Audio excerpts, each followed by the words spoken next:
Hi Chiwis! Welcome to another stream. So, chat test is working. Chat is working. Wonderful. Time for painting. So, what are we doing today? We are painting some annihilators. What I've done already is spray prime them in black and dry brush them with some really dark steel color. And I already painted the bases. Those are base toppers made from Fimo with some texture rollers. Yeah. So, how is everybody? How's your time zone so far? Everything okay?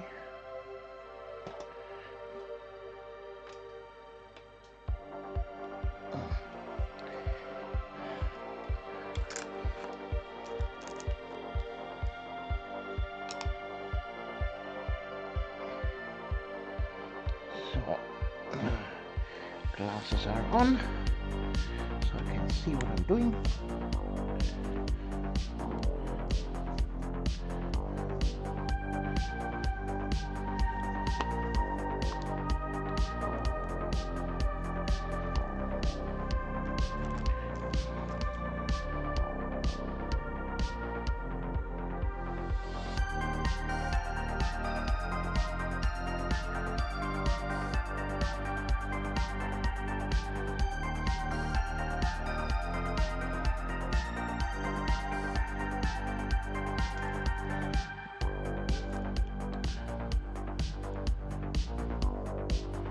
So I also figured out the issue with the copyright-free music.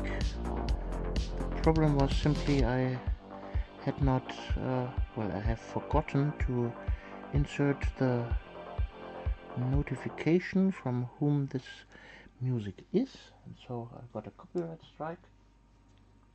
The music itself is provided today, like usual, from White Bat Audio, copyright-free music.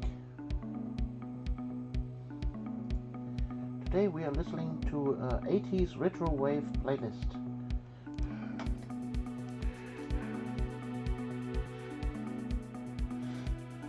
If the music is too loud, please tell me so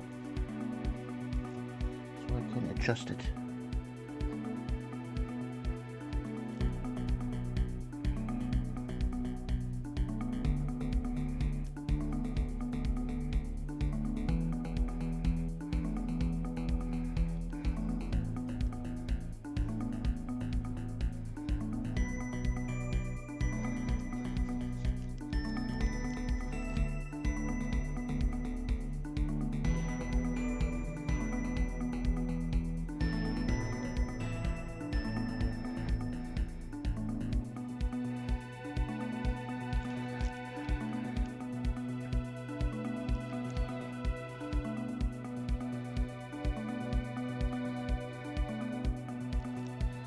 So painting the annihilators should be quite straightforward, nothing too fancy here.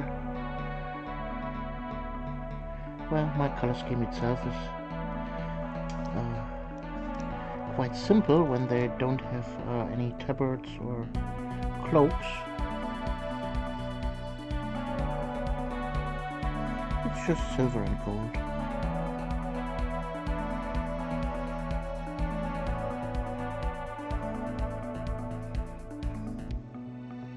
Oh, our first chatter. Hello, NPC Wargaming. Hello, hello. Welcome to the stream. Those base toppers are cool. Thank you. They are from Green Stuff World. I think they are called Cobblestone. Something along those lines.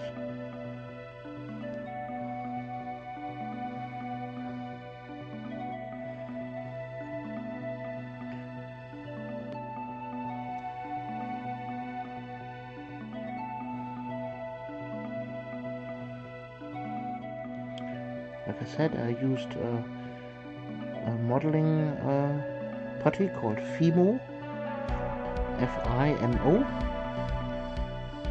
This is a bake hardening clay, so it is quite hard in the beginning. Then you knead them until it is soft and pliable. Then you roll it out and have the texture roller rolling over it. And then you can use the circle cutouts, the cutout rings, to properly adjust the size for the base topper. And then when you have the cutout, you bake them in the oven at 110 degrees Celsius for half an hour. And after that, they can be used as base toppers.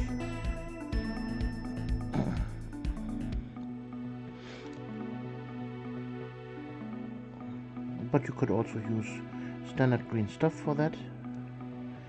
But I recently ran out of green stuff. And fun fact, the first provider of green stuff, Games Workshop, has stopped selling green stuff. Well, I guess they were quite undercut by the competition out there,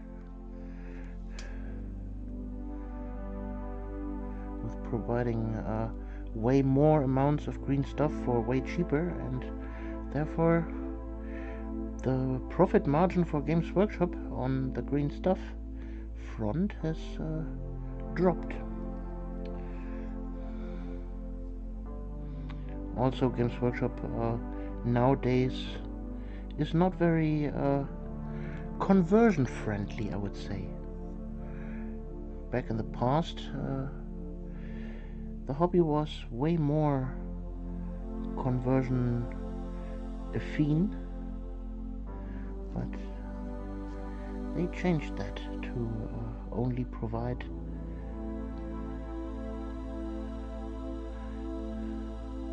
rules for stuff that they have in the boxes. From NPC Wargaming, are the size cutout rings part of the roller kit or sold separately? They are sold separately. It's a box where all those cutout rings are in there. I don't have it right now here at my desk. I have packed it away again after using it.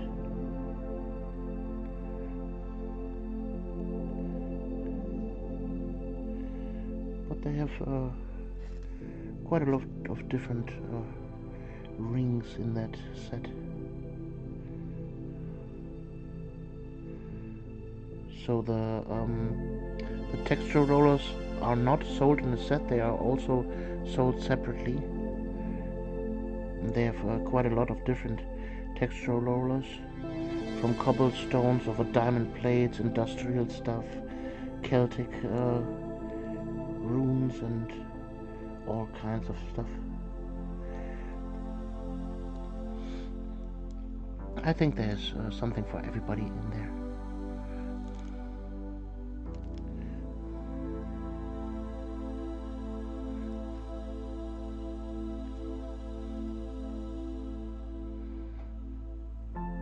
I also use them quite extensively on my Space Marines with the industrial bases. So my Crimson Vow are always on rusty industrial plates, and for my Stormcast Eternals I always have some kinds of ruins, this time complete streets, but sometimes I have just a few bits of ruin and then normal texture, like they're out in the wild in a ruin that is half taken over by nature.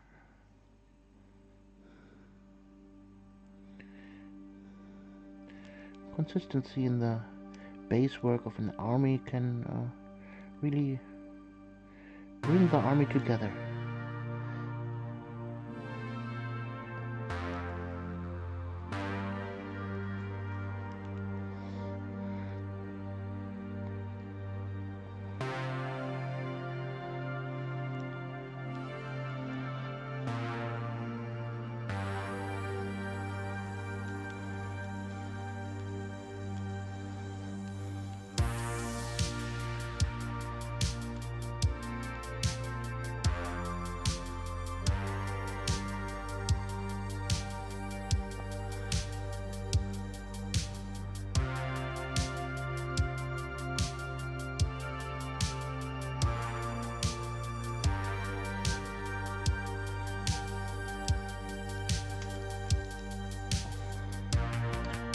So, NPC Wargaming, what do you have on your painting desk? Anything in particular you're working on right now?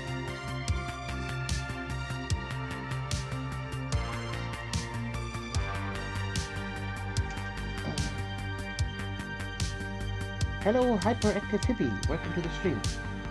I print a lot of texture rollers these days, works a treat. Nice. Yeah, that's also an option.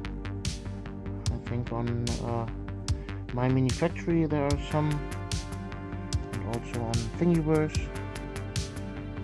You can probably find some good texture rollers out there. So, one.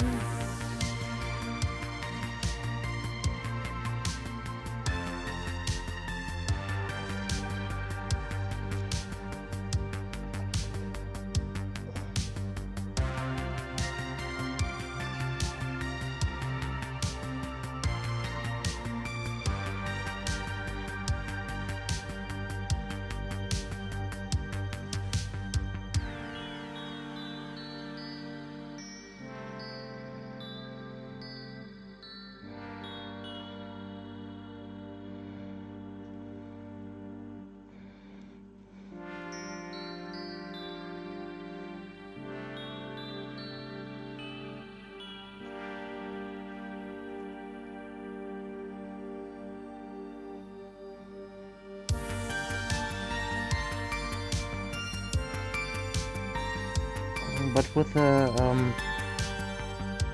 these cutout rings, you have to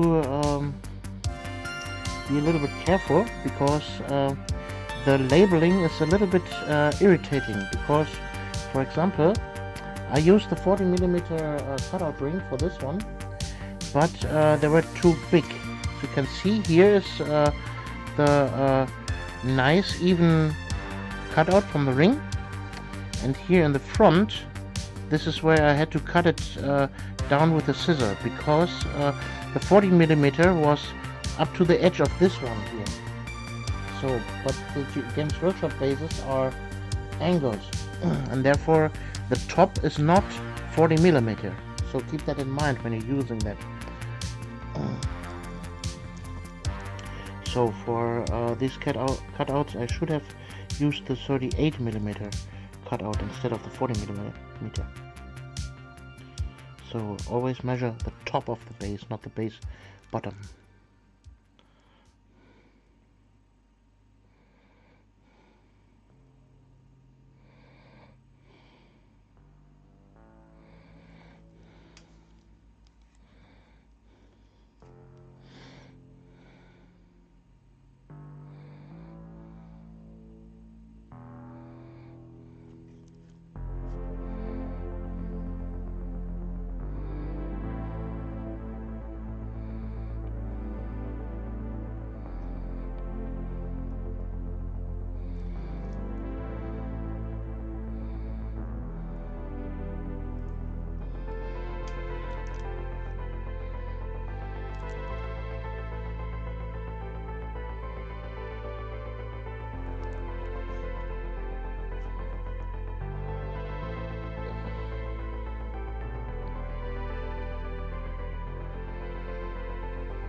Like usual, if you want to show off some of your miniatures, feel free to insert an Instagram link.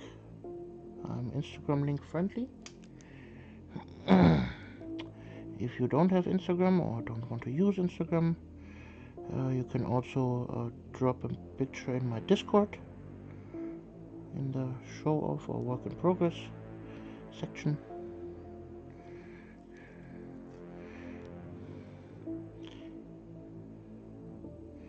Feel free to do so. And if you need a Discord invite link, please let me know. I can give you that as well.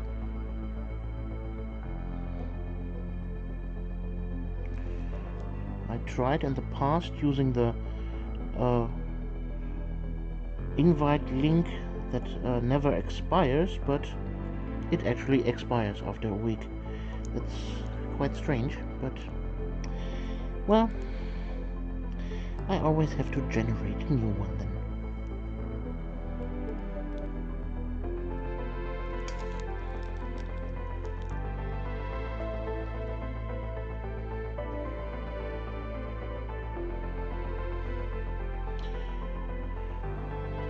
Maybe it wouldn't expire if I would pay for Discord, but well.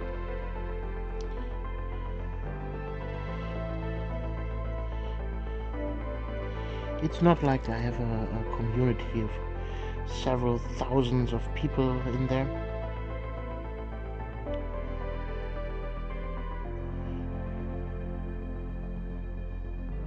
Well, my goal for this year is to finally reach the 100,000 subscriber mark on YouTube. So if you didn't subscribe already, please do so. It would help my channel out a lot.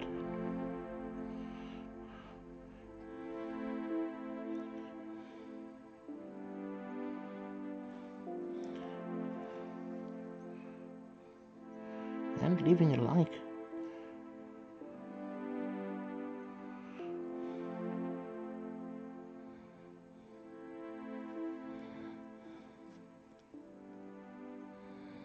I hope the ad breaks that YouTube puts in those live streams are not too bad. There's nothing I can do about them.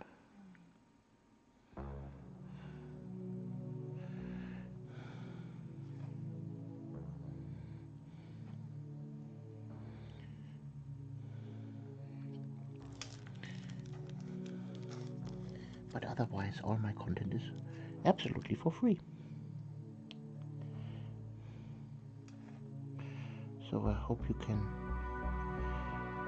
tolerate a little bit of commercials here and there.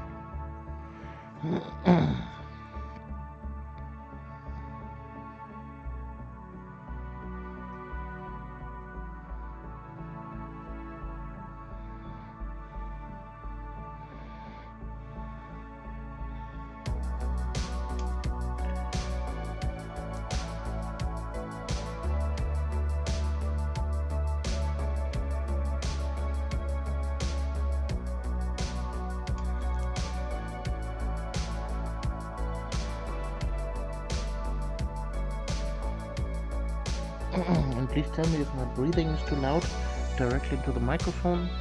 Well, the camera microphone is directly in front of me, so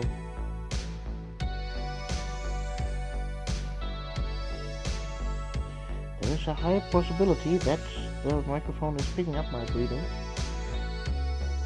There's nothing I can change about that. Well, you know, we humans, we need to breathe.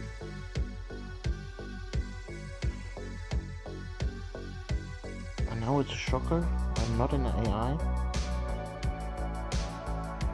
I'm still flesh and blood.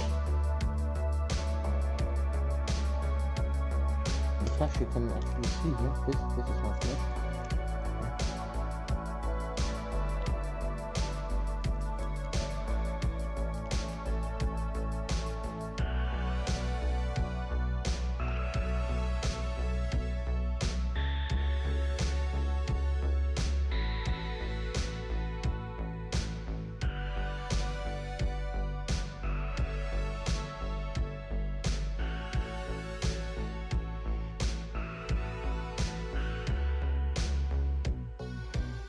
So what are you doing right now, guys? NPC wargaming and hyperactive hippie.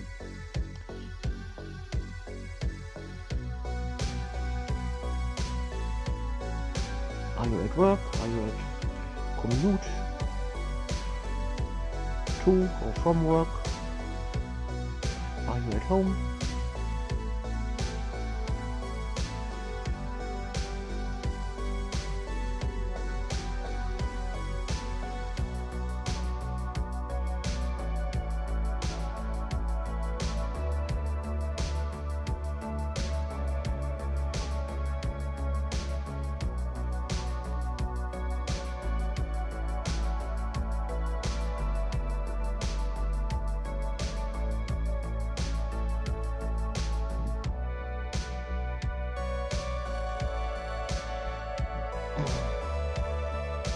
hope today I can grab a little bit more viewers here, as Extra started the stream relatively late for me.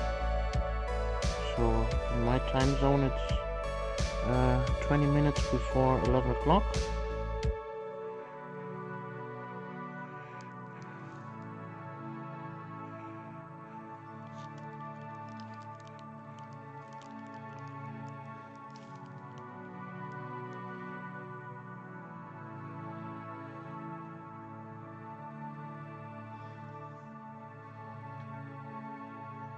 Oh, hello Ron. Welcome to the stream. Nice of you to drop by. How's your hand? I hope everything's good.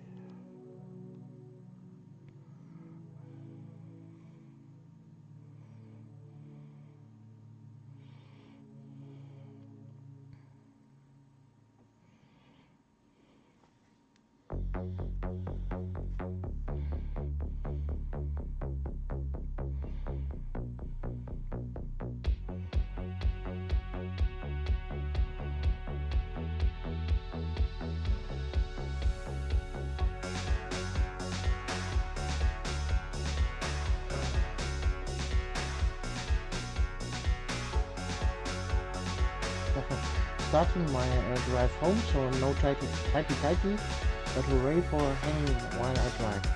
Well, and I wish you a safe drive, and I hope you enjoy it. Anything you would like me to talk about while you drive?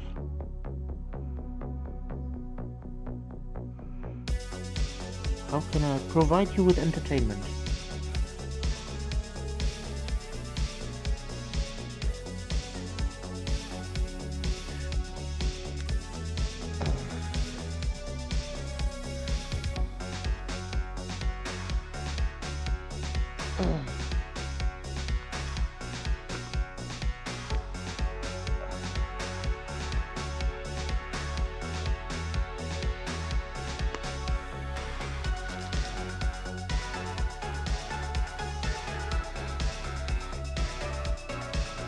Well, I guess he already started driving, so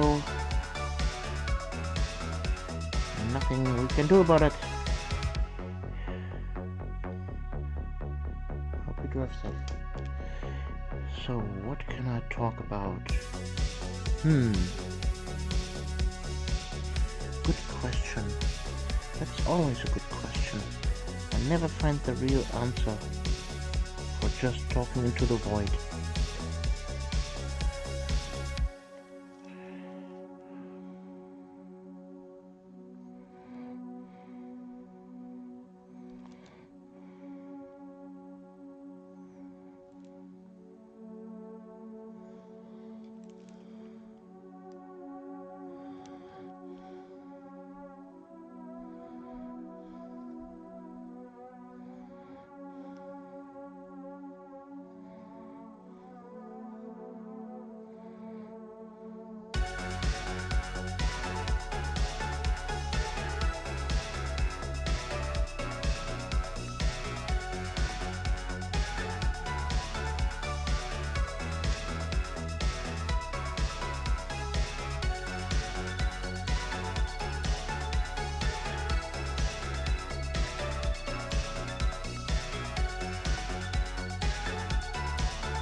So, are you guys also watching the Fallout TV show?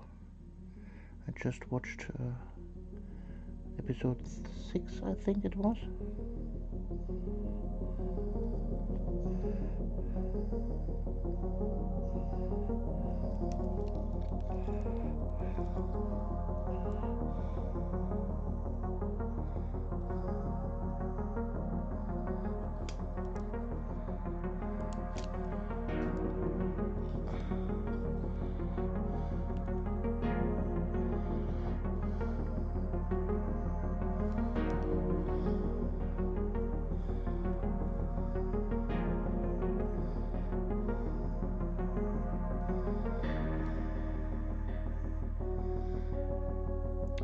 Also, the new anime season has recently started. Anything you're quite interested in watching? I, for myself, I'm watching Frieren Beyond the Journey's End. It's quite entertaining. One of the best animes ever made.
Well, Ron, I guess it's only you and me right now. Everybody else left. Well, that's okay.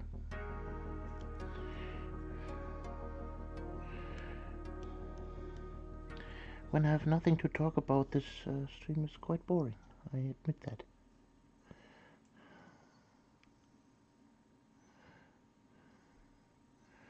I would love to have more chat interaction.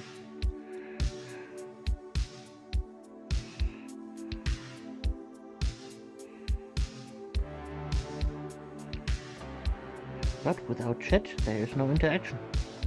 So it's just me talking to the void. Hello, void! Nice to meet you. How are things going, void?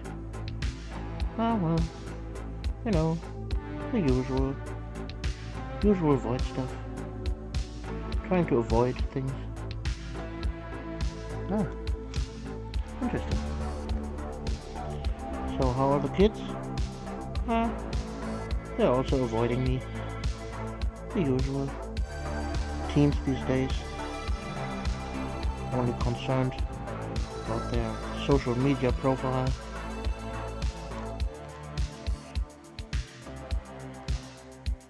Yeah, same old, same old.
I hope I didn't miss any. Ah, there. This I missed.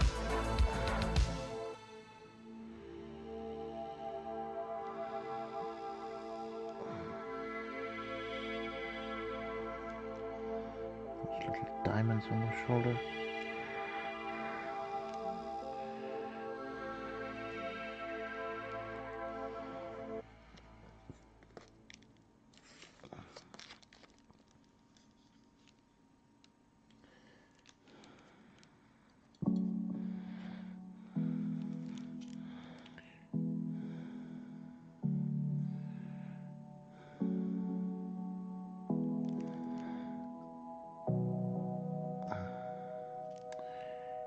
Painting trim number 3.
So, if anybody is out there watching,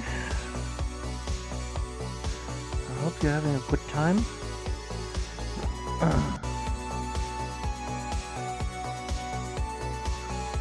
Welcome to the stream.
Oh, another chatter.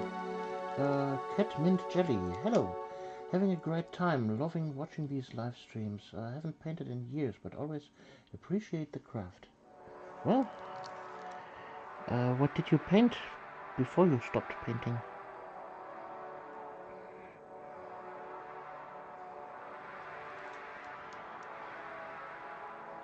And would you consider picking up the brush again?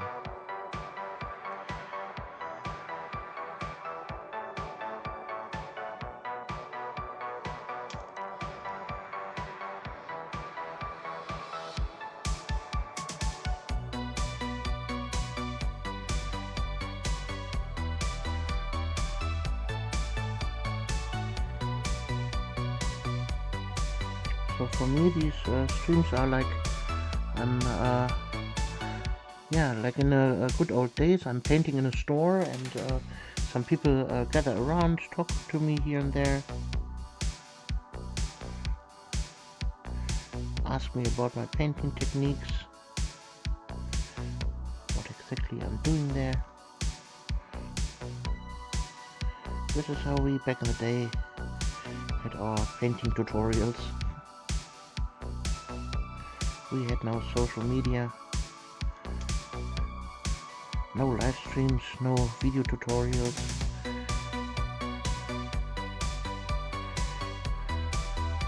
No Reddit posts, no Instagram, no Facebook, no nothing. We just had ourselves and our little communities in the local game store talking to each other. It's been a long time since an in-person D&D campaign, so the hobby was sidelined. Oh, so you painted then D&D miniatures, I presume? Well,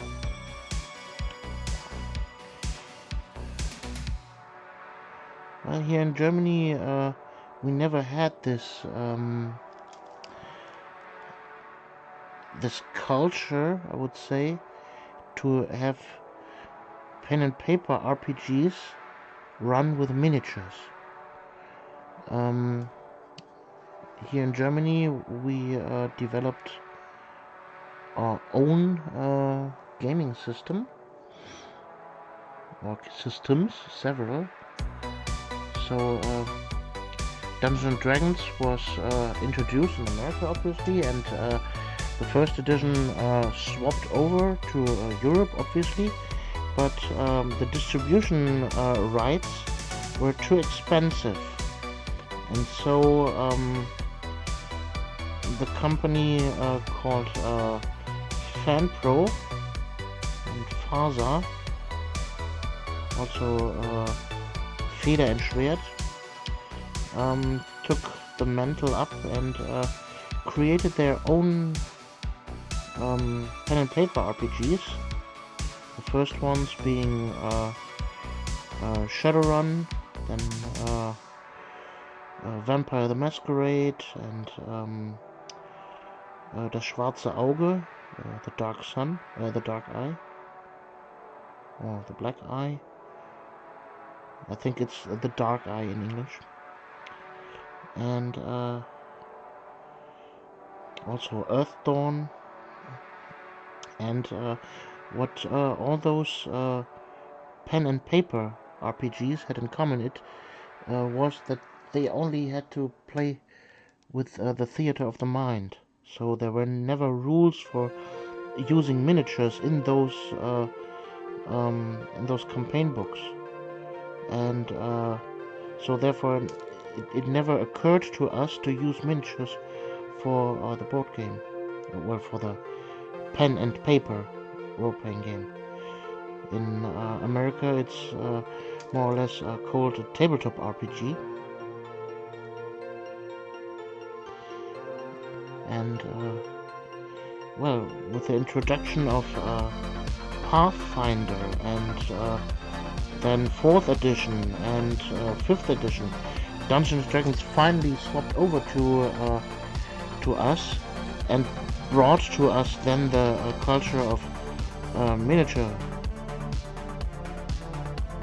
role-playing games. But at this point it was way too late. So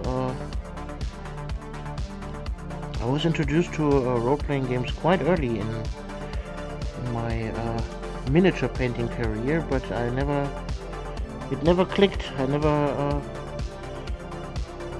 looked over the horizon of board games and tabletop games and combining that with RPGs. It was never something we had thought about.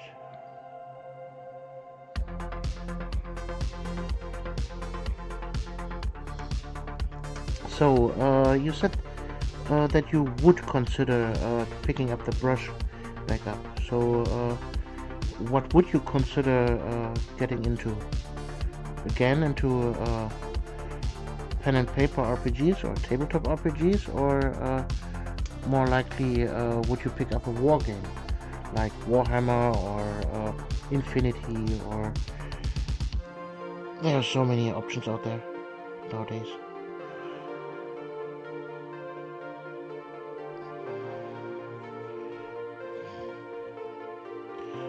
For myself, I'm quite stuck in the Warhammer hobby, so what is called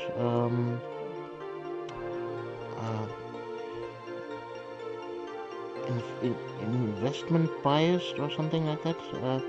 I have invested way too much into Warhammer to switch at that point.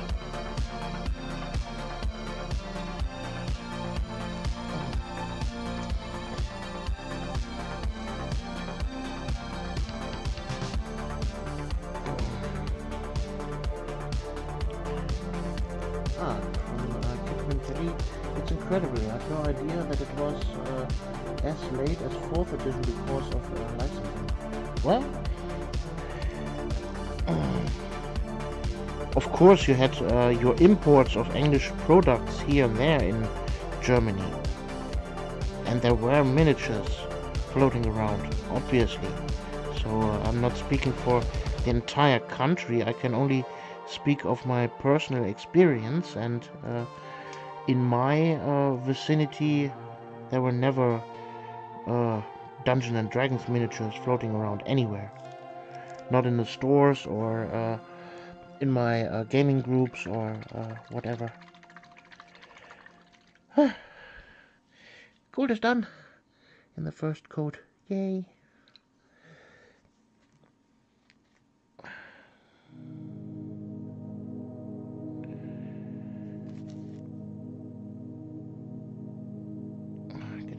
Gold particles here in the brush that had dried up during the painting.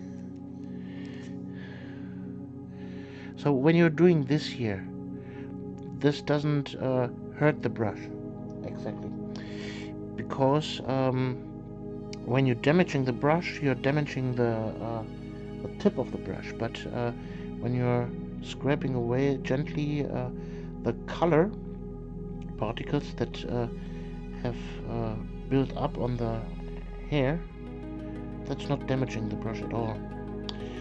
Damage to the brush occurs when the tips here of the brush itself break off, or when color accumulates here at the ferrule and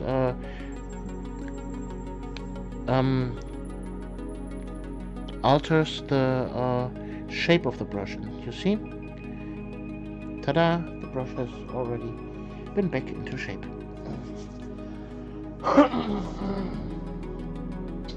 That looks amazing. Thank you. Well, it's just one coat of gold paint here on the dark metal.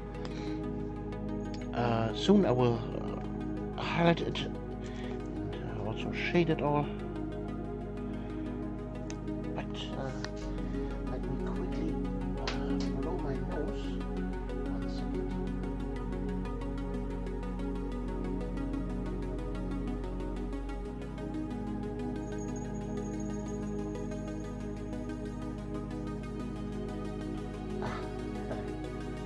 Way better.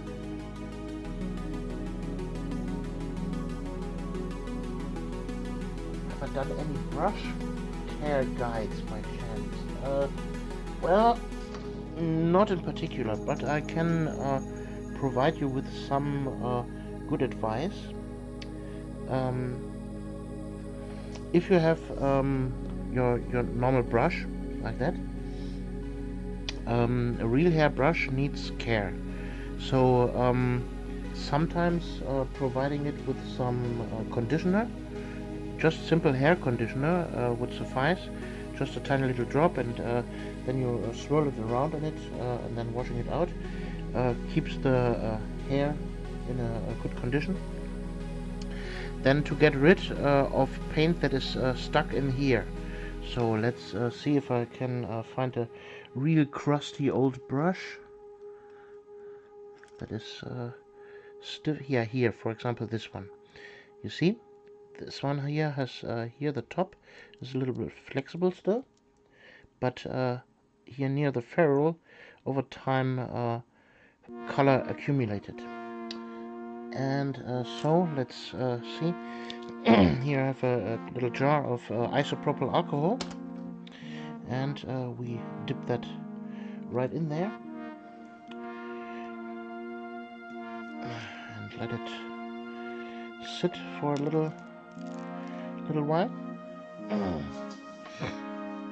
so that the color can be attacked by the isopropyl alcohol. Don't worry, it doesn't harm the brushes at all, the bristles. It only attacks color. And so now we wipe it off. You see, it's movable again. See there? That means the isopropyl has softened now the color that is in there. But the color is still in there, so we need to properly clean that. We need to break the color, and you see maybe here the little clouds that come off. This is the color that is here holding up in the near the ferrule. And now we can see the dirt that it's leaving behind.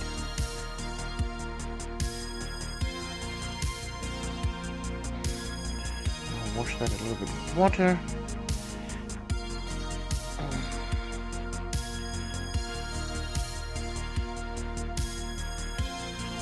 Oh, and you see, voila, the brush is quite better now. Well, the bristles themselves are not better. They are damaged beyond repair. This is A, a synthetic brush, and B, a dry brush, so the tips of those brushes you can never return to good shape. But real hair brushes you can give a quite long lifetime with this treatment. So for example, we have here one there. He is also quite stiff at the back, so we dip it in isopropyl and wait a little bit.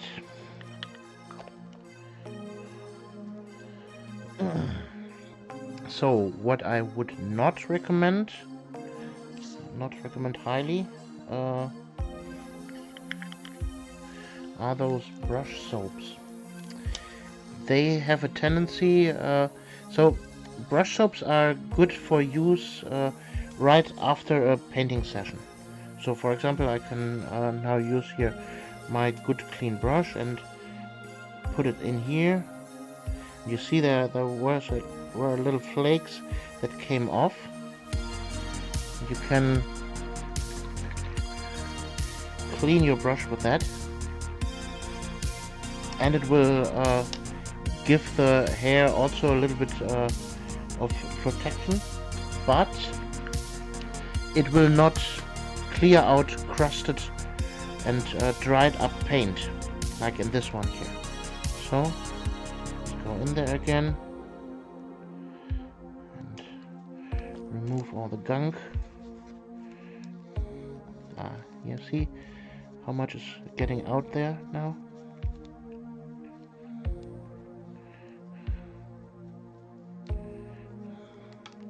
Unfortunately, this brush is also beyond repair because the tip of the brush is damaged, and also it splits. But this is a problem of the hair itself. So this is a brush that is no longer one of my top brushes for detail painting, but it is still one of my top brushes for painting overall, because I can still use it for general application of color. It's good for dry brushing purposes, for applying texture paste on a base or white glue or something like that. So every brush has its purpose, and a brush goes through life cycles when you're using them. So no brush is useless. and therefore even when he's not in the peak condition anymore, you can still use him for all kinds of stuff.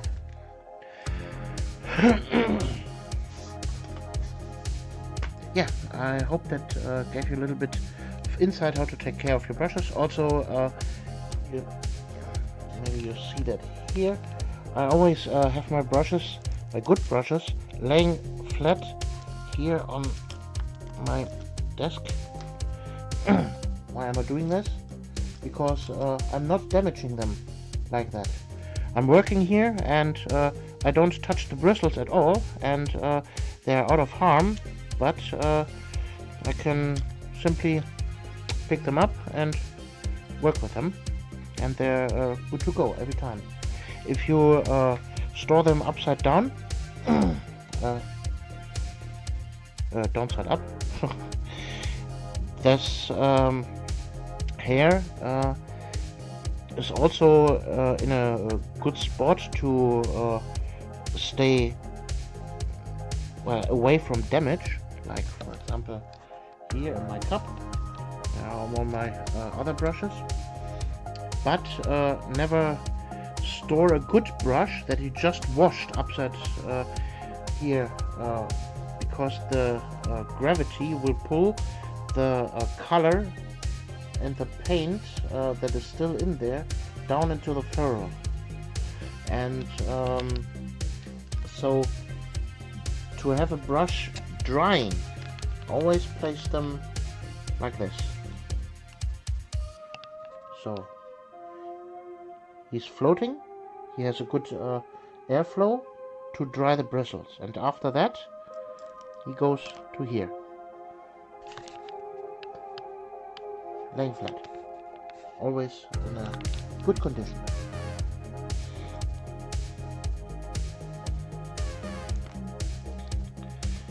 Yeah, that's basic treatment for your brushes. I hope that helps.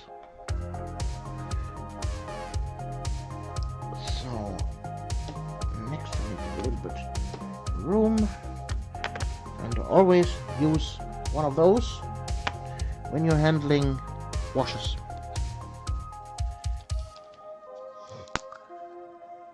Because making a mess with them is quite terrible.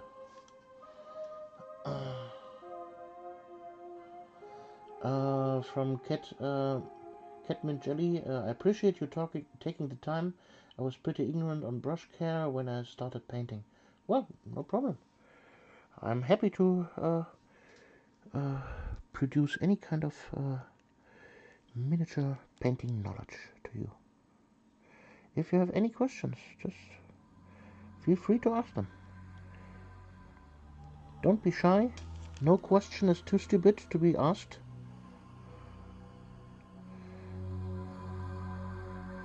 And I challenge you on that. Try me.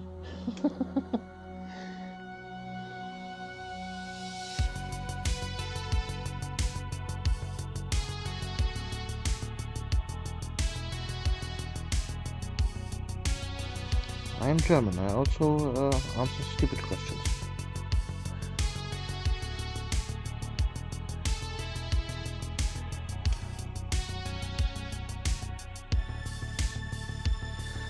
So now I'm hitting all the gold with some good old Agrax Earthshade wash.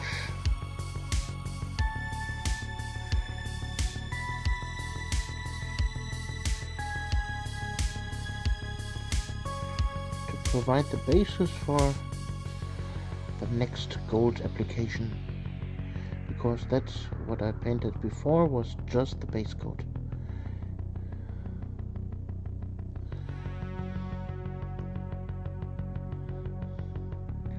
You see, the gold itself has a very bad covering ability, and real gold really shines over a brown base coat, and when you have a brown gold base with a brown wash over it, that's the absolute best perfect base for painting gold itself.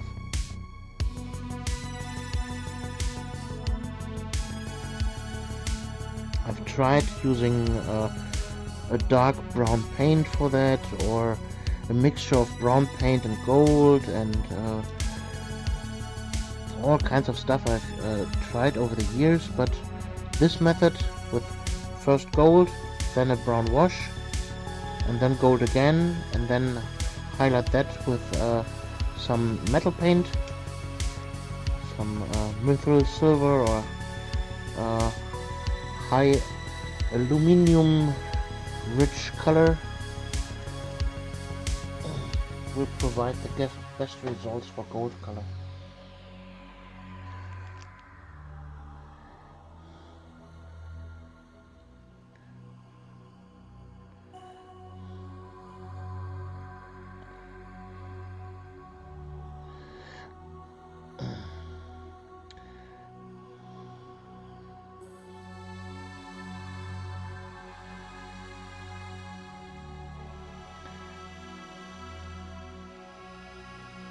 Also, when you're using a wash,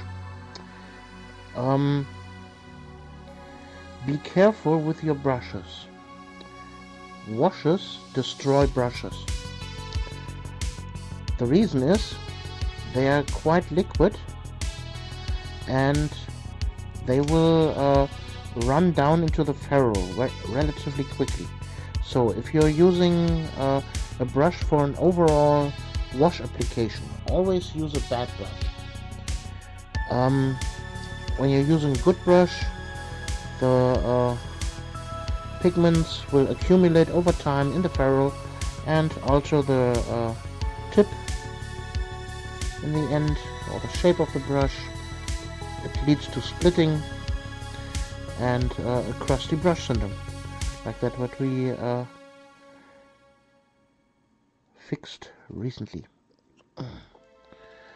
So when you're using a targeted wash application and you want to use a very nice fine tip, always make sure that you only cover about 1/3 of the brush tip, so the wash has no chance to go back to the ferrule, and relatively quickly wash out your brush.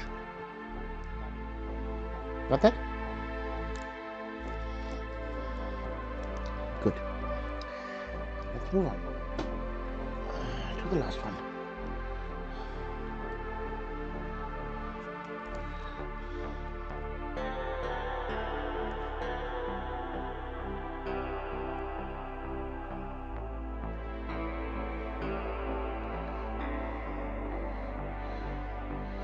So don't wonder why I'm using such a bad brush here for applying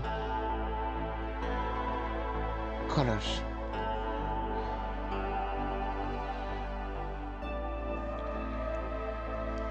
With time and enough brush control, you can even make the worst brushes work for you.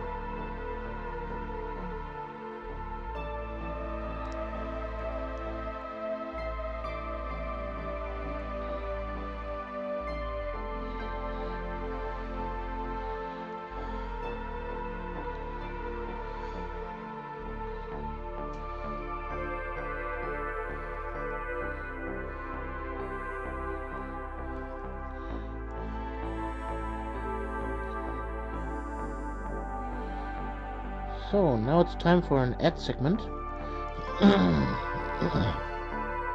This stream and everything you see here is sponsored to you by me. This stream is entirely funded by myself. But if you want to support my channel, you have several options. Option 1, the easy one, that is absolutely free. Just watch my videos, leave a like, leave a comment, and you're good to go. Wonderful. Wow. You help my channel. Because the algorithm provides, if people watch my videos over the entire length, then that tells the algorithm, oh, this video must be good, let's recommend it to the next person. And even a thumbs up and leaving a comment will help the algorithm to spread my videos. So that's an easy way to support my channel. Option B. If you want to give me money, well, there's always the option of YouTube Super Thanks. You can leave a Super Thanks and give me a few bucks. Well, that's the good news. The bad news is YouTube will take a cut. That's always the case. That's there on Twitch, on YouTube, on TikTok, or wherever you can tip the streamer. The platform will always get a cut of the tips. I personally think that is a very, very bad habit, and normally in American law, for the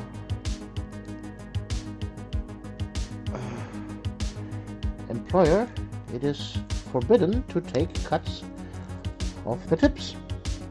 But strangely, on YouTube and TikTok and Twitch, it is allowed to get a cut of the tip. But, well, what can I do? And there we have a tip. Wonderful, super thanks from Catmint Jelly. $10. Wonderful, thank you. Thank you very much for that. Yay.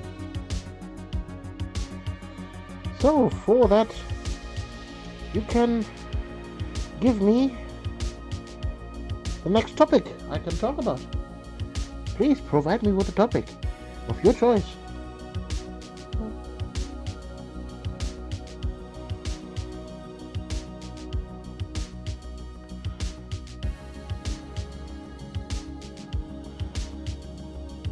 Okay. Commercial break finished. Thank you so much.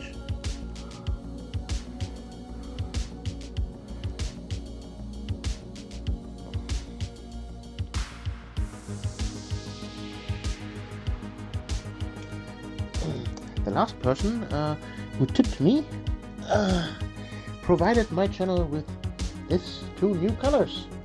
Yay! That's what I bought from the money. So whoever you were, you know who you were, you know what I got for them now.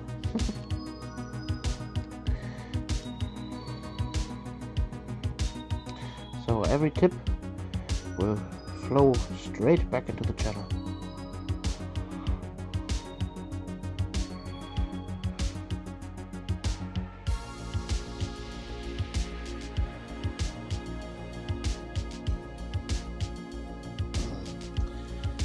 From Catmint Jelly, they've also got a bad habit of holding money until you reach the threshold too.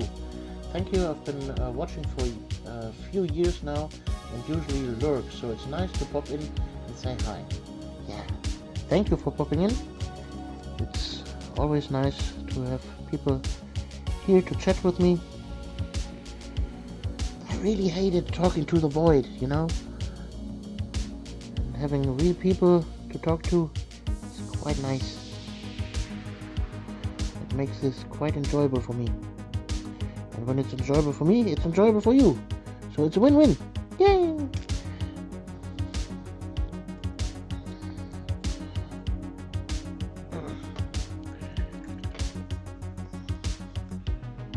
Oh, I think, yeah, I've washed everything. Yay!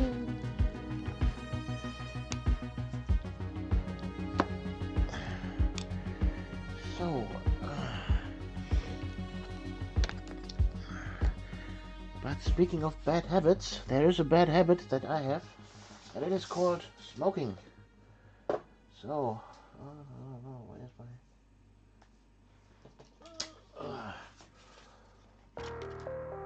smoking break? I'm still here, I'm still talking to you guys, but I need a cigarette. It's already 1 hour and 40 minutes. Oh. Long time. So, speaking of holding money until threshold, yeah, YouTube has the threshold of 70 euros for me, or $70. That's translate them to euros. And usually my payout for YouTube is around every 3 months. So I get usually around 30 to 35 euros per month. And well, that's not enough for the threshold after 2 months, so I get paid after 3 months.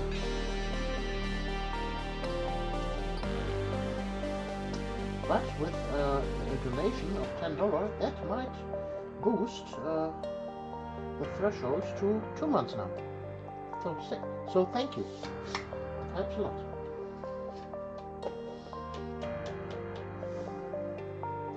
And now you know how much I make here on YouTube. So I'm not a YouTube millionaire yet. Yay!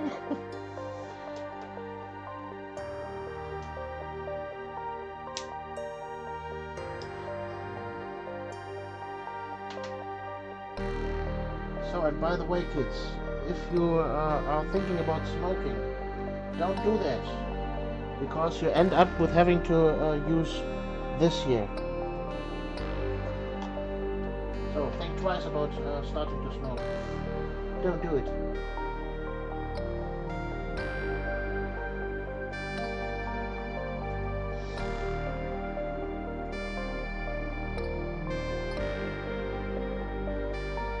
So, catmint jelly.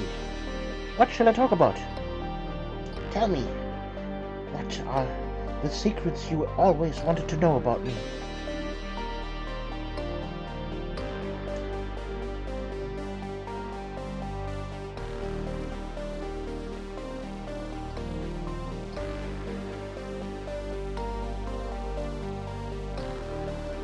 Tell me.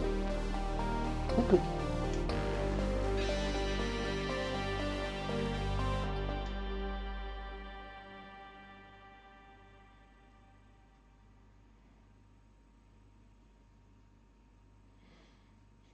Oh gosh, okay. Yeah, no.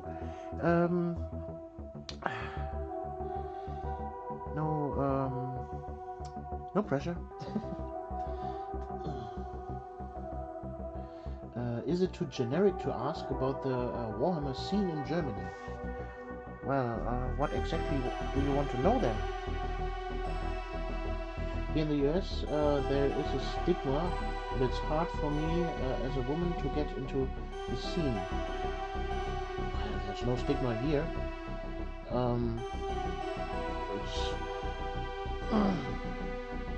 Well, it's a niche hobby, of course, and it's a nerd hobby.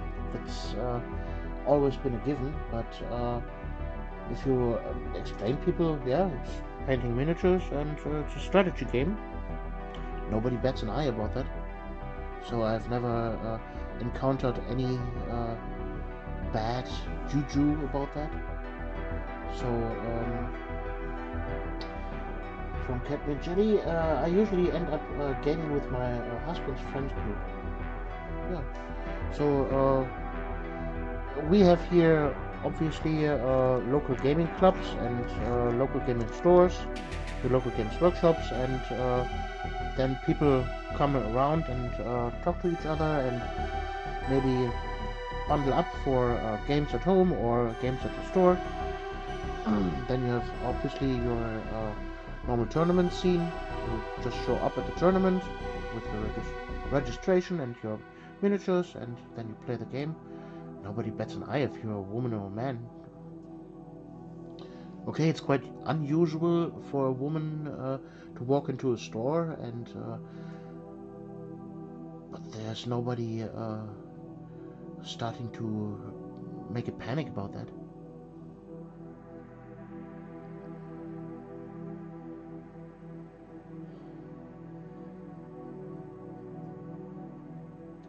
And I can tell you that because I've been on both sides, as a man and a woman, because I'm a trans woman. Yeah. So I've witnessed both sides.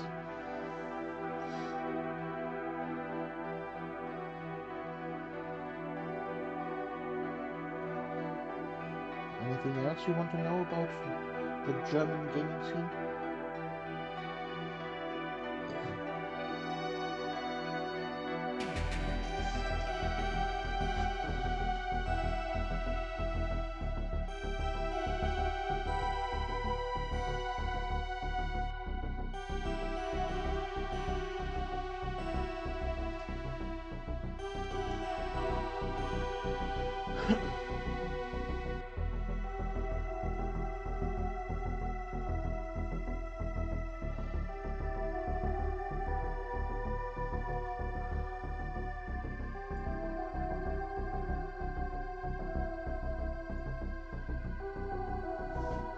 So, how big is your husband's friend group? How many players? 2, 3, 5, 10? That's awesome. I've always loved the Warhammer minis, although minis is a stretch when compared to the little D&D ones. Yeah, they're quite large. So these are 42 millimeters, so they're quite on the large side.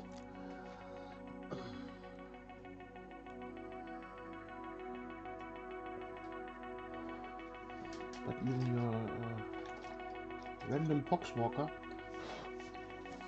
here in comparison in height.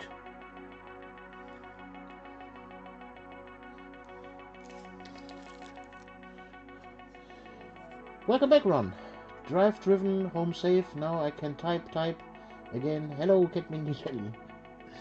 Welcome back, Ron.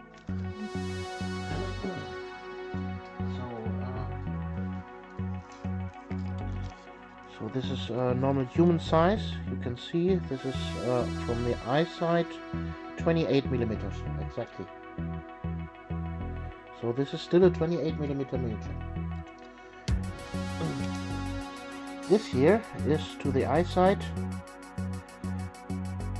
39 millimeters.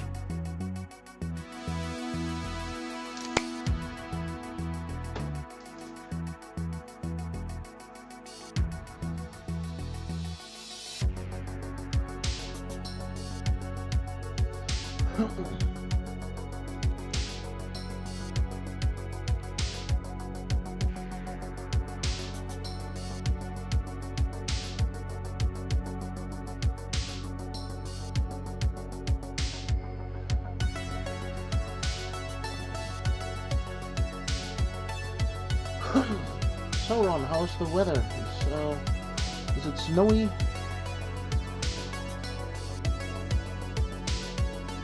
Or did the snow already melt?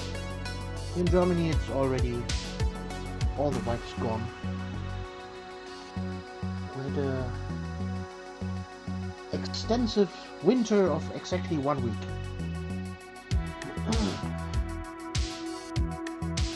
Longer than last year. Last year was 2 days of snow here where I live.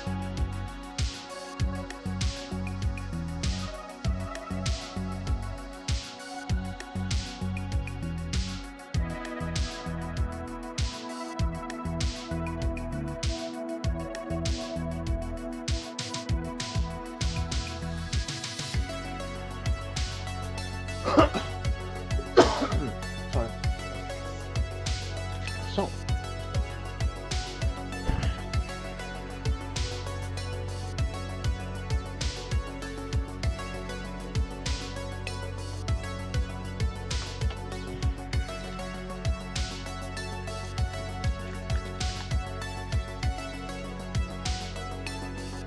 So let's continue with the coach. From Ron, what are all readers of the Reichländer Gazette want to know is why did Nagash storm out of your black carriage? Did their absurdly large head cause offense? Were the skeleton supreme appetizers bad?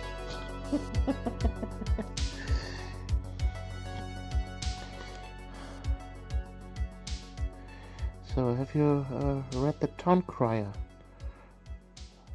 I get it. Run. No.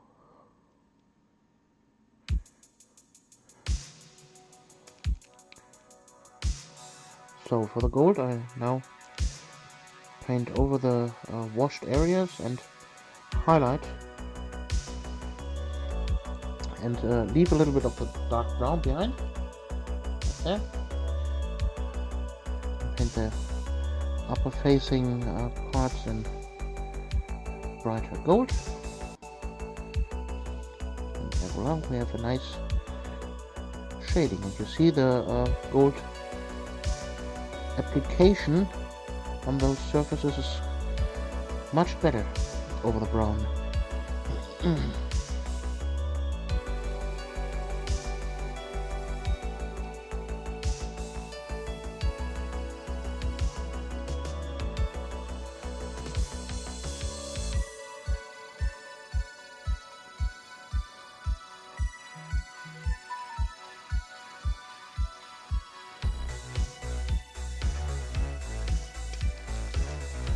something in there.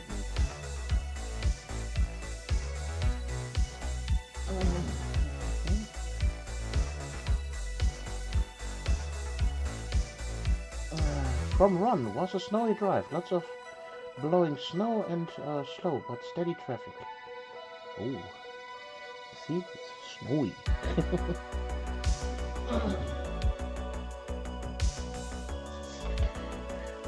Snow, snow, snow.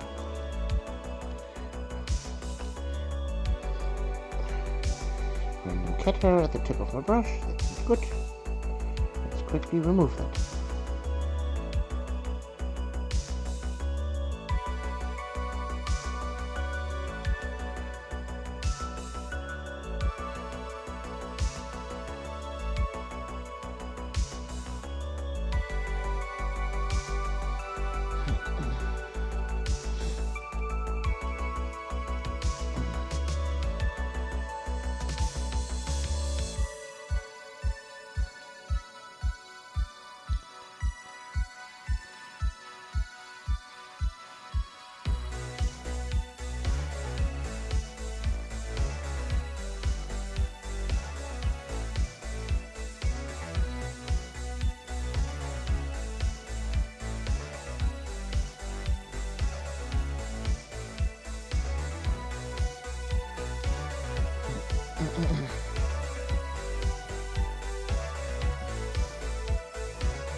So, what do you call a Tyrannosaurus with an anxiety?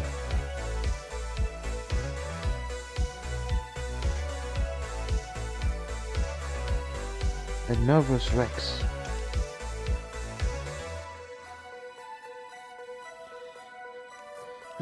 From Ron, did you ever try the technical gem paint over metallic, or are they just a gimmick? Technical gem paint? Never heard of that. What's that?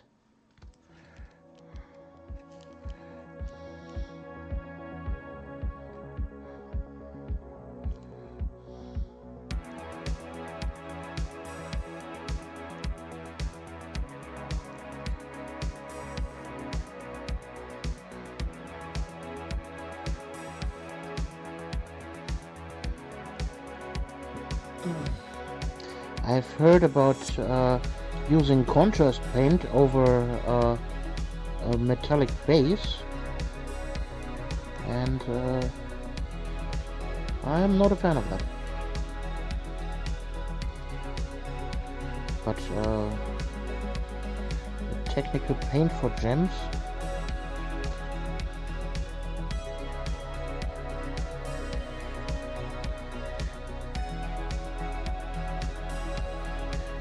I have to look into that.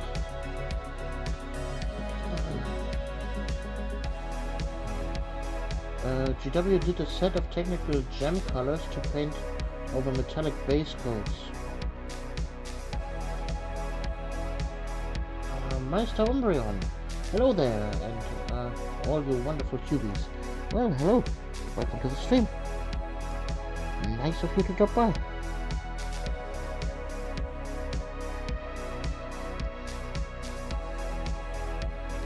Today we are painting some annihilators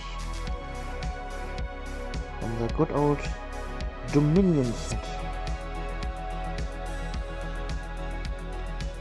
Now they are a little bit older miniatures nowadays, but they are still in the current Stormcast Eternal range. They are cool miniatures, so we're painting them. Yay!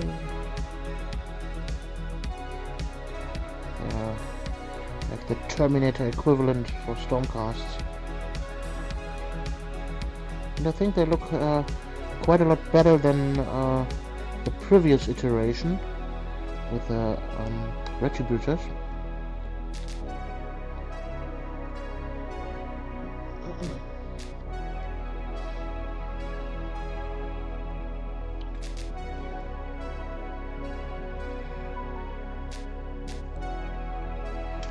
Another man.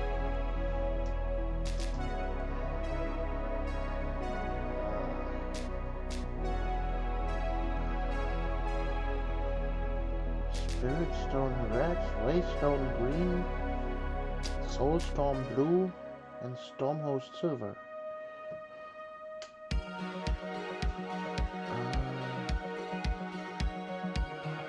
I never used those.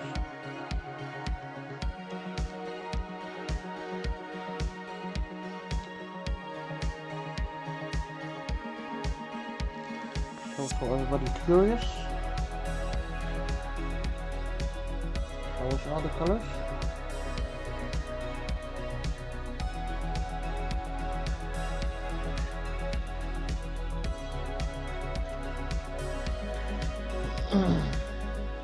Thank you Ron for providing that.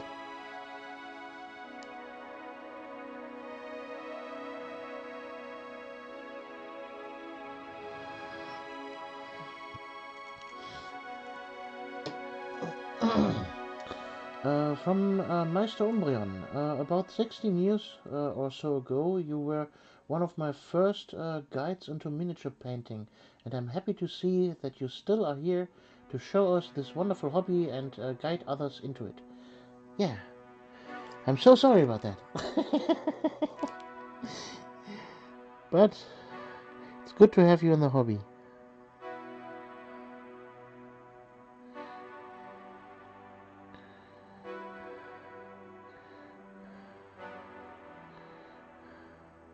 I sure hope your wallet can forgive me.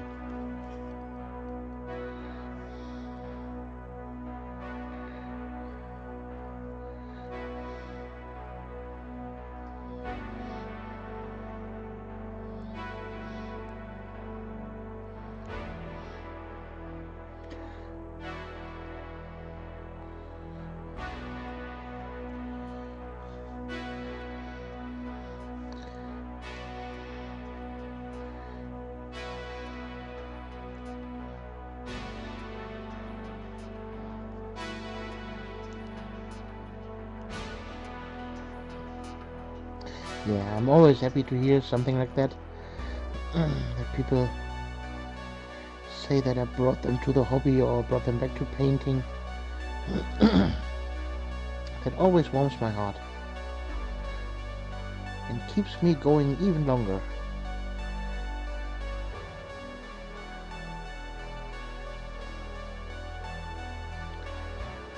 I know my channel is not that what it was back in the day. I'm not gaining 30 to 40,000 views on my videos anymore. I barely scratched 300. But I'm too stubborn to stop.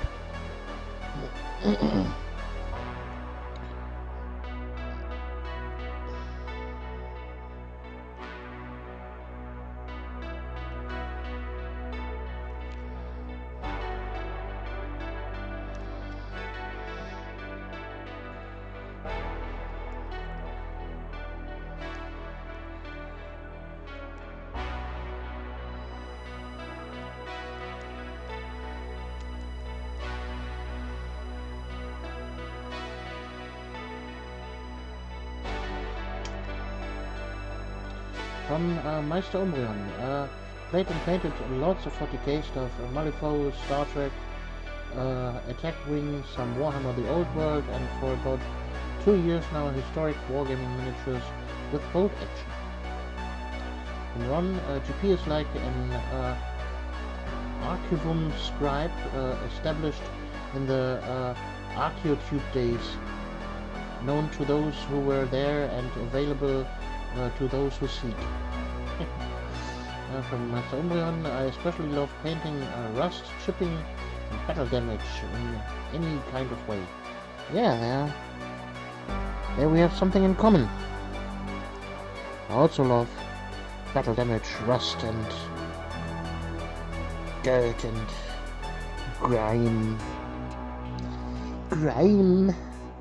Give me all the grime!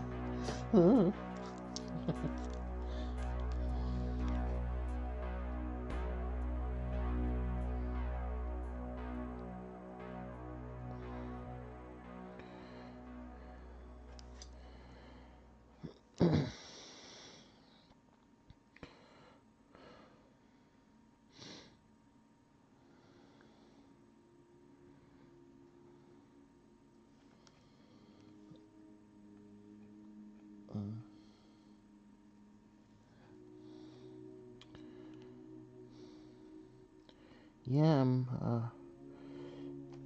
like in YouTube Methusalem.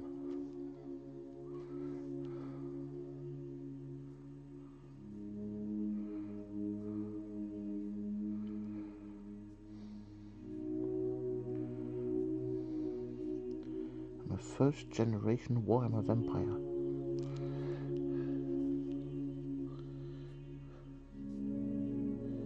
Nurgle intensifies.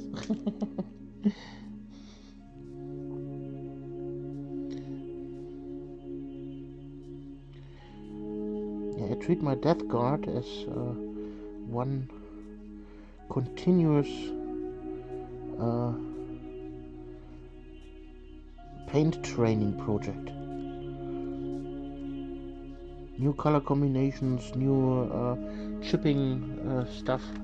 I tested all on my Death Guard. Every Death Guard miniature looks different. I never decided on a color scheme for them. So I had just a bunch of test miniatures.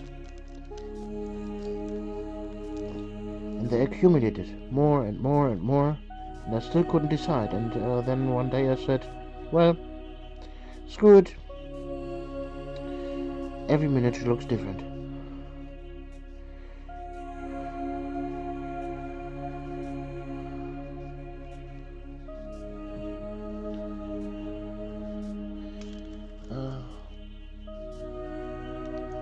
From Master Umbreon. Yeah, also have put my YouTube channel from back in the day in a kind of hibernation. What killed the fun for me was people reacting extremely negative when I tried doing something other than 40k. From Ron, Master Umbreon, your fun is wrong, scream! I had 40k battle reports as one of the first to do it in German on my channel, and when I did only one Malifaux battle report, I got lots of PNs all saying that's shit and I should stay with 40k. That was really hurtful and I stopped doing anything there. From Catmini Jelly, hopefully as you come back your audience has gotten a bit more relaxed on content.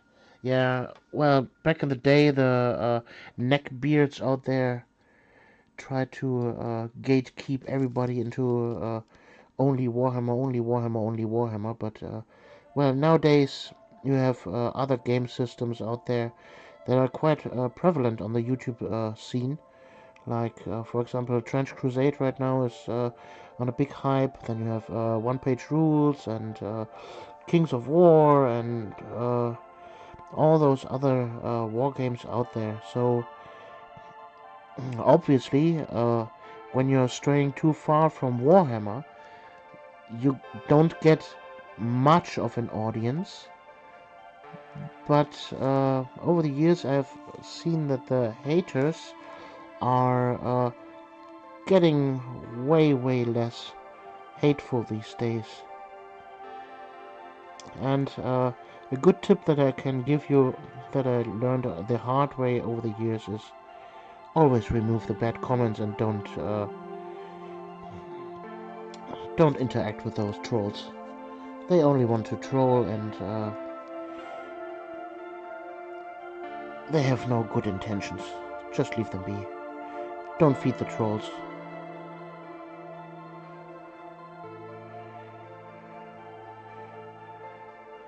If you're providing hate, then all the hate is what they get out of this. Don't feed them. Toxic fans ruin it for everyone. Yeah, definitely. Yeah, I love being a hobby butterfly and keep my mind open, trying all new stuff. Well, I've noticed that if I stray too far from Warhammer, I have no audience at all. I have made videos where I only get 100 views, no thumbs up, 2 or 3 thumbs down, and the video is buried forever.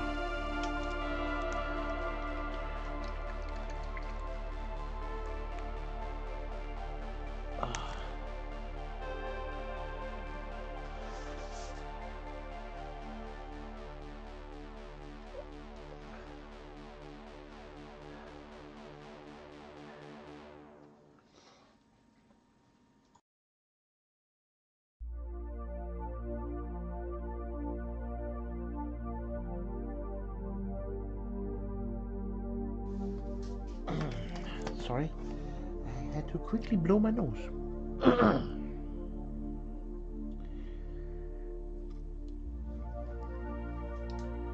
Okay,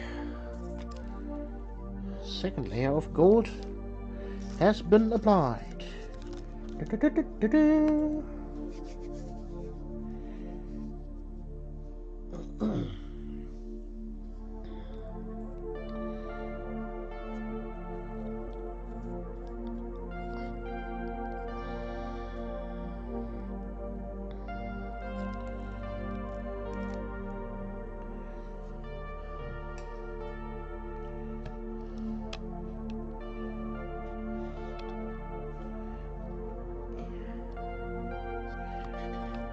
Come on.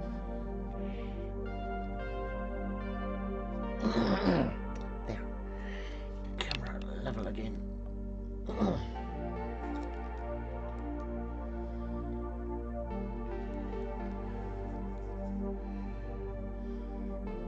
Okay, what to do next? Let's go brighter on the armor.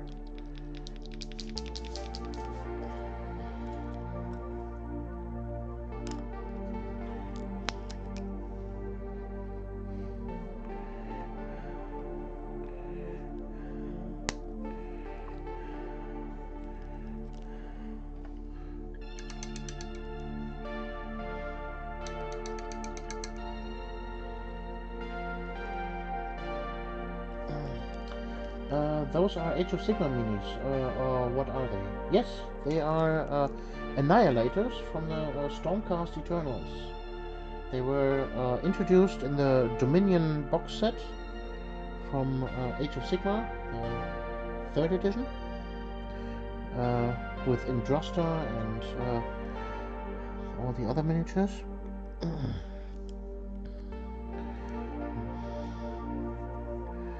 They're an elite unit of the Stormcast Eternals. Quite heavily armored.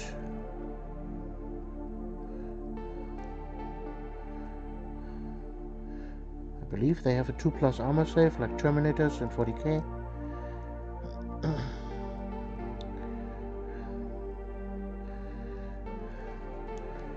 And they have the rule that they make impact hits when they charge, smashing the opponents with their big shields. They're like running Metroid strikes. You can get them in 2 flavors, one with shield and hammer, and one with 2-handed hammers and without shields. They are a replacement for the old Retributors that were phased out with a Stormcast Purge of 2025.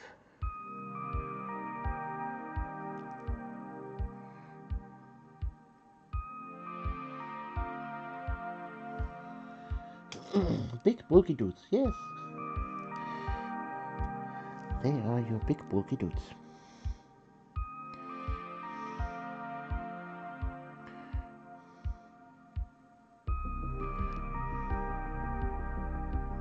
So you have your Vindictors, your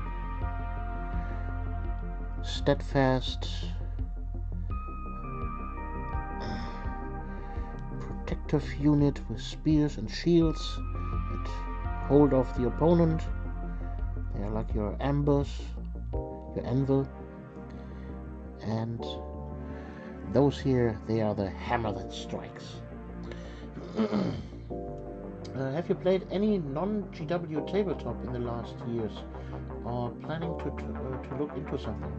Yes, I have. I have played one-page rules. I used that system with my Space Marines against some Tau and some Necrons and some Death Guard. All in my basement with a friend.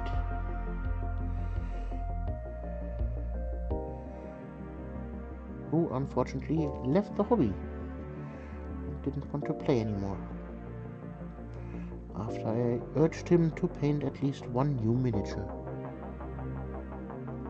Well, that's how it is. But yeah, I played one-page rules, like I said. It's a nice system. It's simpler than Warhammer 40k. One less saving roll to roll.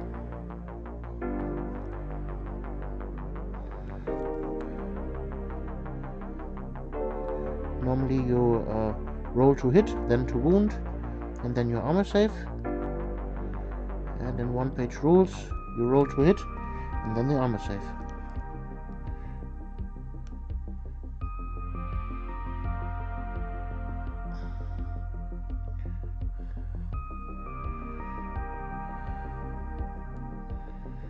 That makes it quite faster, and also you have the difference between I go, you go in Warhammer against unit activation in one-page rules.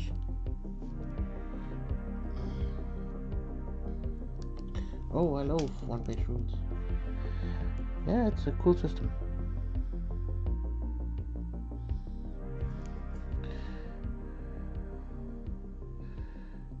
But unfortunately, that's where my story of my playing ends. I played, I believe, 6 games in 2025, and that's it. From those 6 games, 4 of them were with one-page rules, and 2 with Warhammer 10th edition.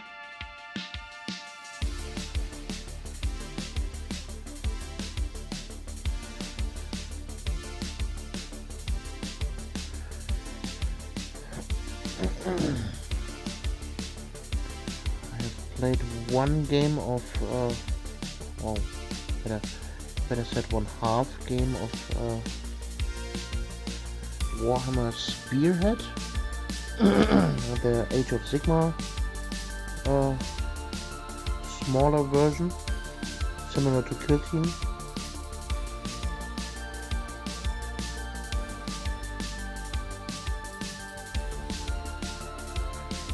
But that game wasn't for me. I don't like the combination of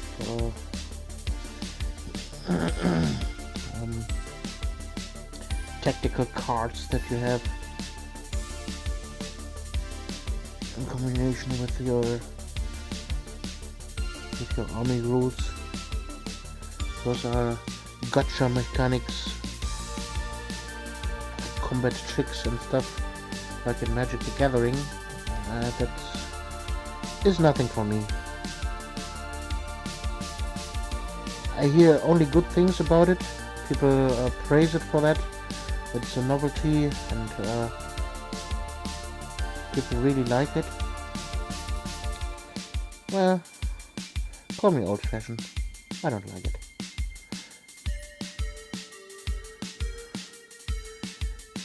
But it's good that Games Workshop tried something different, something new. Not every game is for everybody.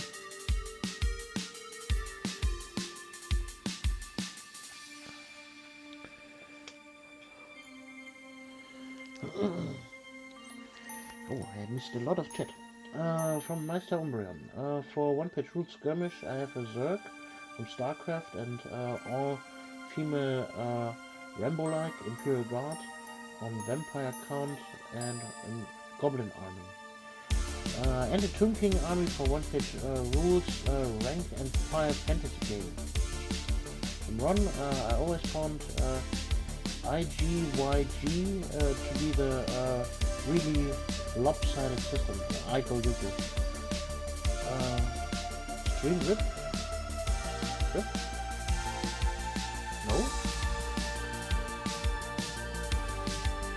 Stream is still going for me. I hope so. Yes.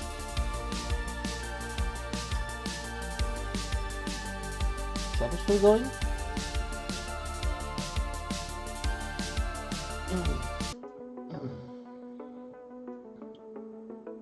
So how much did cut off, and what was the last thing that you heard from me?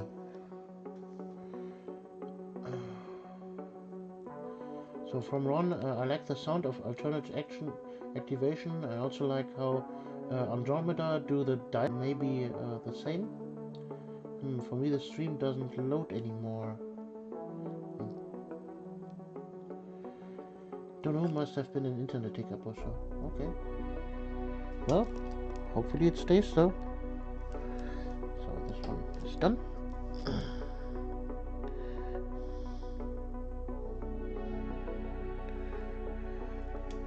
Let me know if it happened again.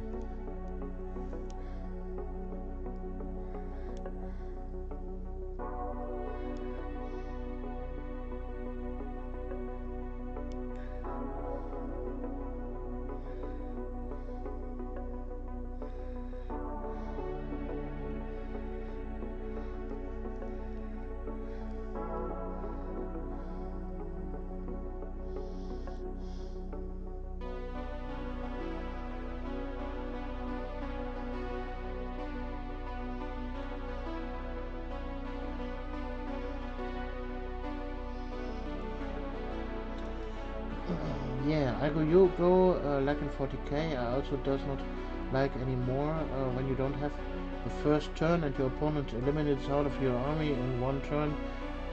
It's not fun. Yeah, this needs to change. But you know, war never changes.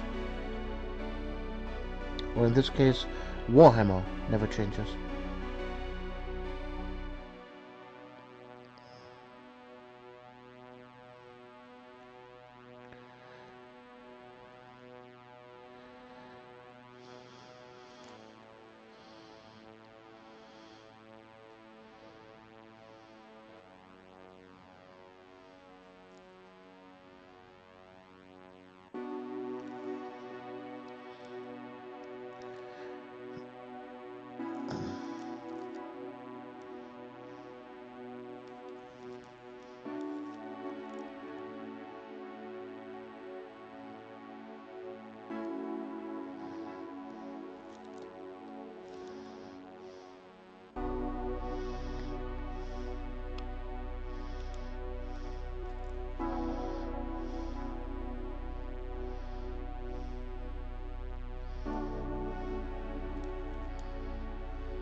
From Master Omnium, Bolt Action has an interesting system of order dice.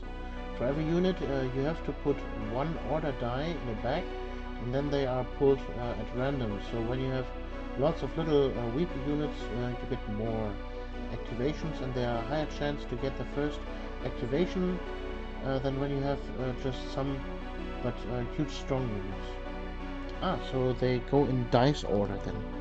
Interesting. So like initiative in a role-playing game. So sometimes 1, 2 or 3 units of you go, and then a unit of the opponent goes. Huh. Interesting. Very, very interesting.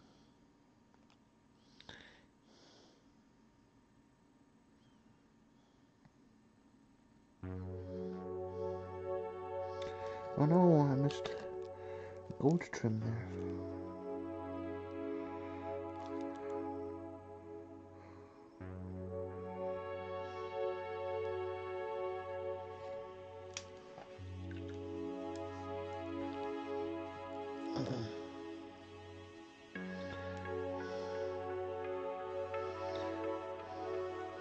So, Umbreon, what do you prefer?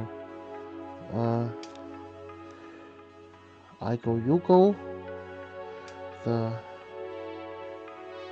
dice order mechanic or the unit activation one by one?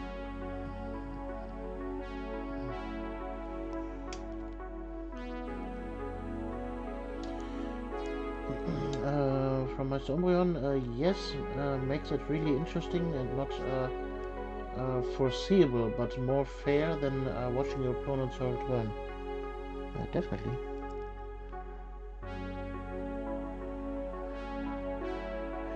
But when your dice screw you and half of the opponent's army goes before you, then you have one unit and then the other half of the opponent goes, and then you have your units that are maybe wiped out at this point. Could be brutal as well. Depends entirely on the dice gods then.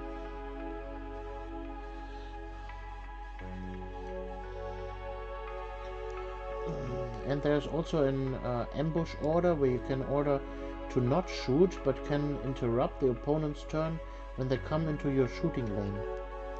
Oh, so like watch out.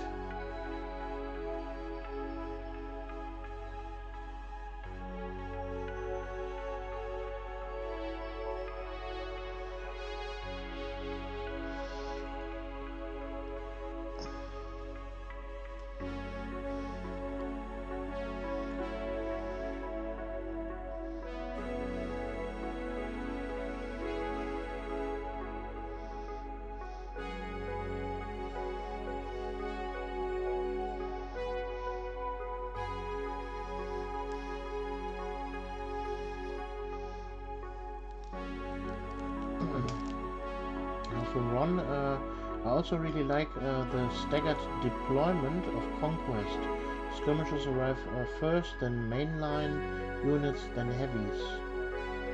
From Meister Umbreon, happens yes, but happens very unlikely, and you could also have an intelligence officer that allows you once per game to get the first die in a round. Oh, okay.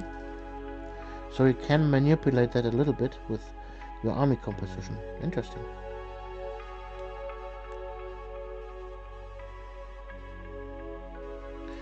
Yeah, that definitely sounds like interesting mechanics.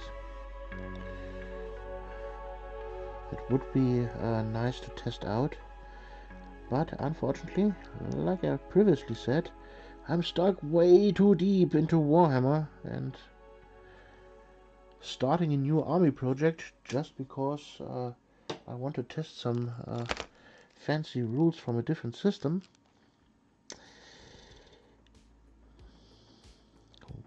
Not gonna happen for me.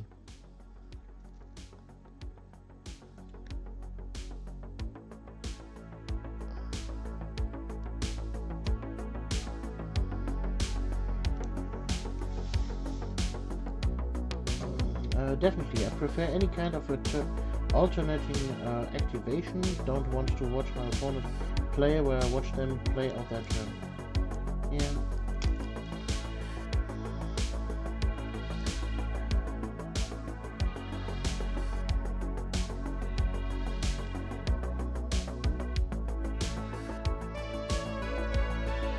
Well, the main thing I'm looking for in a war game is to have fun with my friend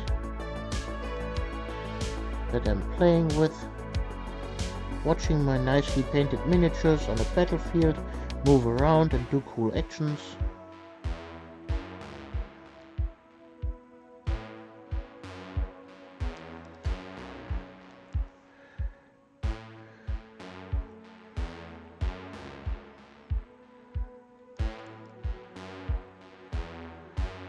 So I'm more of a beer and pretzels gamer.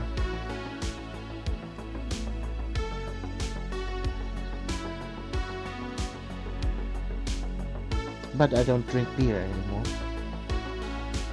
In fact, this Christmas marks my 4-year anniversary of being alcohol-free completely.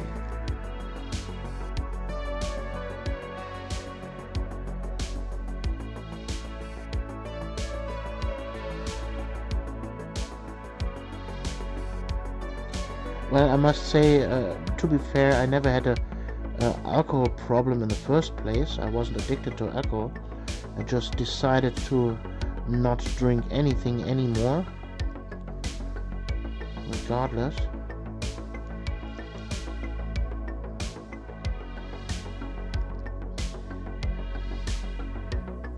But I'm strict with it. I don't touch alcohol whatsoever. Not even in cooking.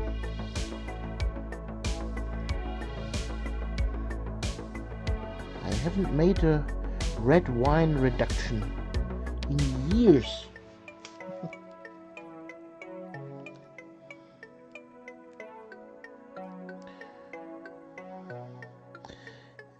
I didn't even buy rum balls. It's a sweet treat here in Germany. Rumkugeln.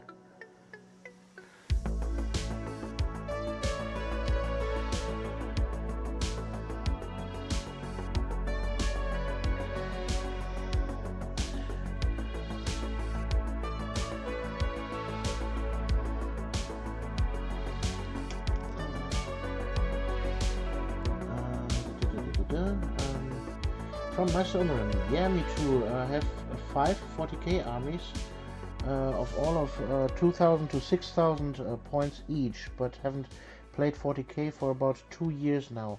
Bold action is it for me now.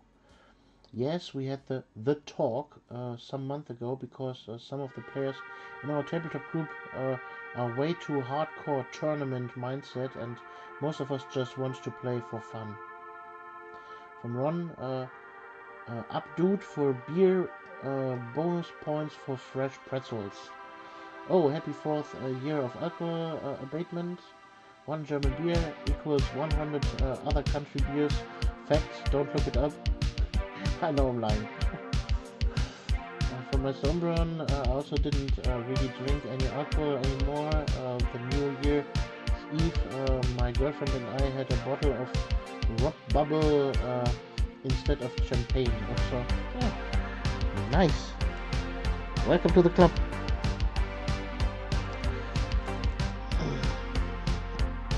There is no prize. Only your own satisfaction for accomplishing it. But that's enough.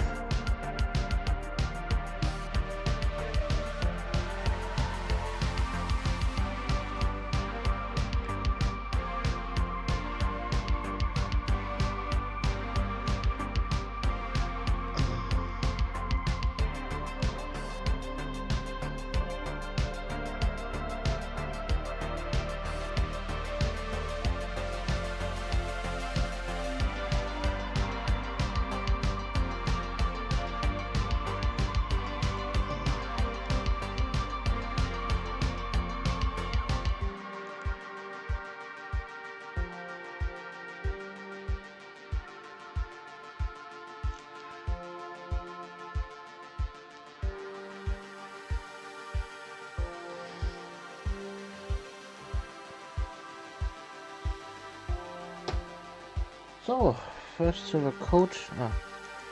Not yet. Still the sheets to go.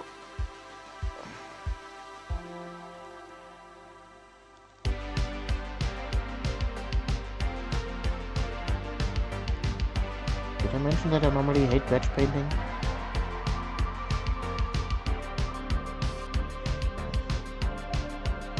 But I thought, hey, those are just silver and gold, they're quick to paint, just do it. Come on, I'm making chicken curry for dinner tonight. Oh, can I come?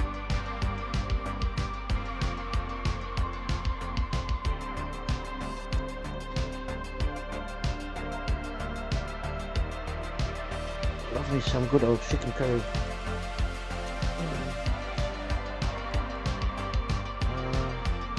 my summer, and I have to say there's nothing I would miss not having alcohol. Yeah, I always say I can also drink alcohol without having fun.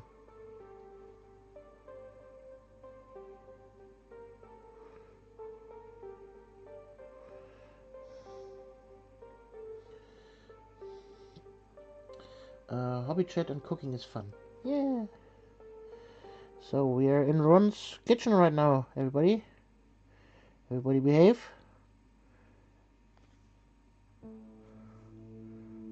Don't play with the sharp implements. Unless you want to help Ron cut the veggies.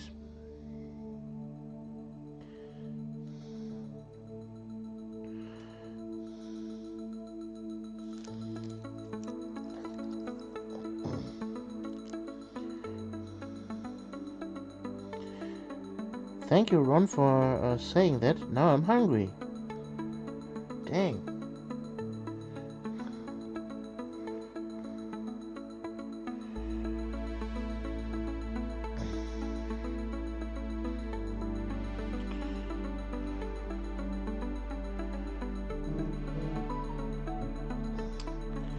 I got mail.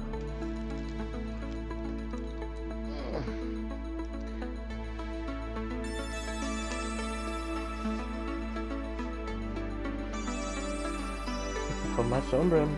Hello, Ron's kitchen. So, who wants to cut the onions?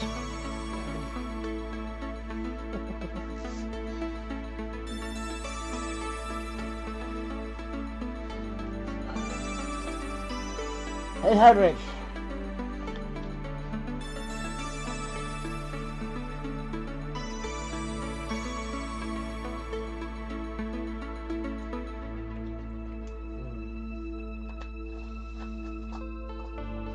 Drinking to stave off the hunger. Okay. First coat of silver is done.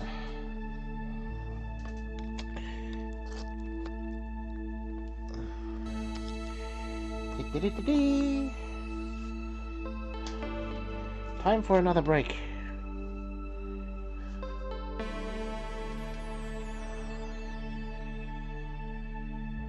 From my Umbron, not gonna lie, I really love cutting onions, bell peppers, etc. Okay, my Umbron is on cutting duty. Have fun with that.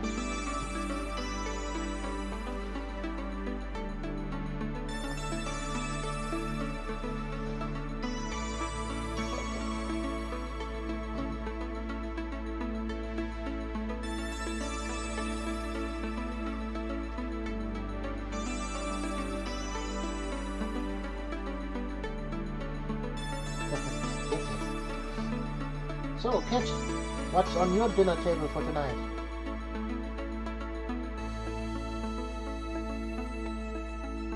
And my Umbron, what's on yours?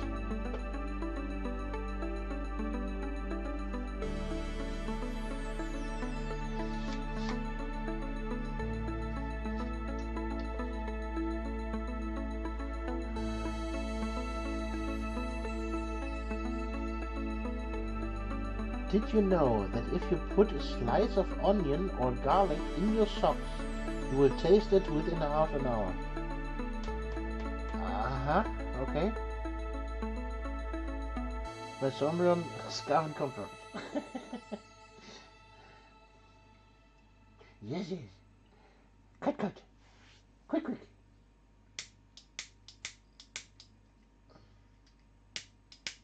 Come on. Oh, no.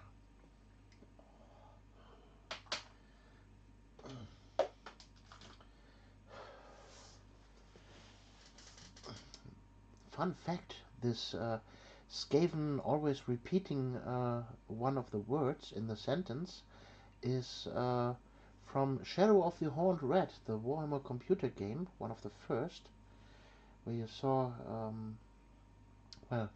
Skaven interact with each other, and yeah, there comes this yes, quick from, and it was quite integrated into the Warhammer canon with that.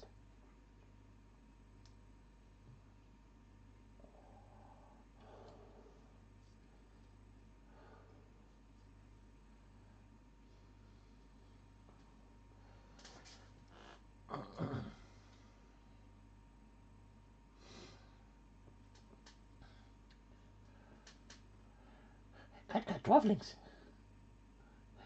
Dwarf singles? Dwarf thingies. Warpstone.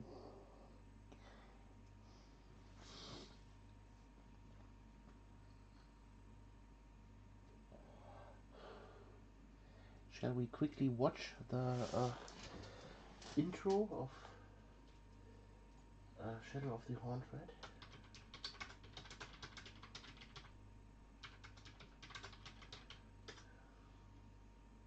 Let's see if we can find it.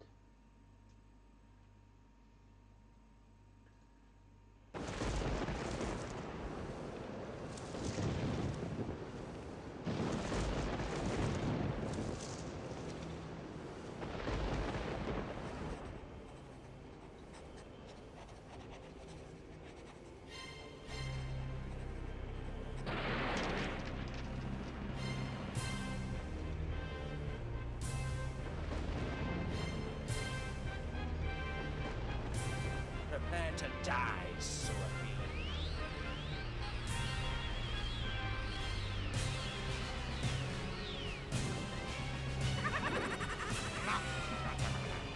Looks like Warpstone.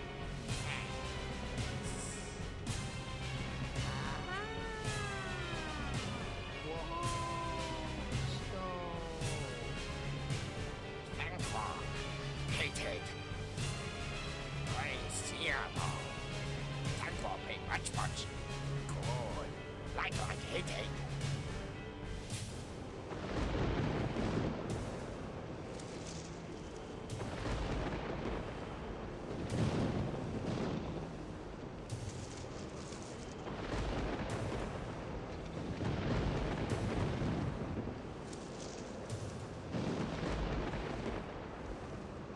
Oh, the Warhammer logo.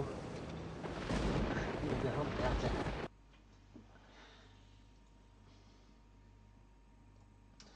Warpstone. Tankwall hated, but Gracia Tankwall pays much. Like hated. The description was something like the mage make a rude and offensive gesture to send burning bolts towards the enemy. Oh, 90s graphics.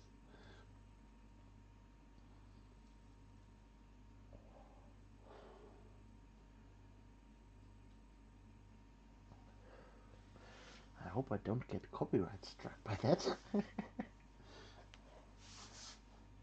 a 14 years old video on YouTube. Yeah, I'm old. So, back to the music, I guess.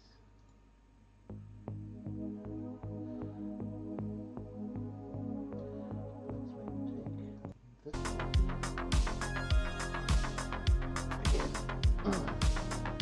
80s Sunthwave playlists.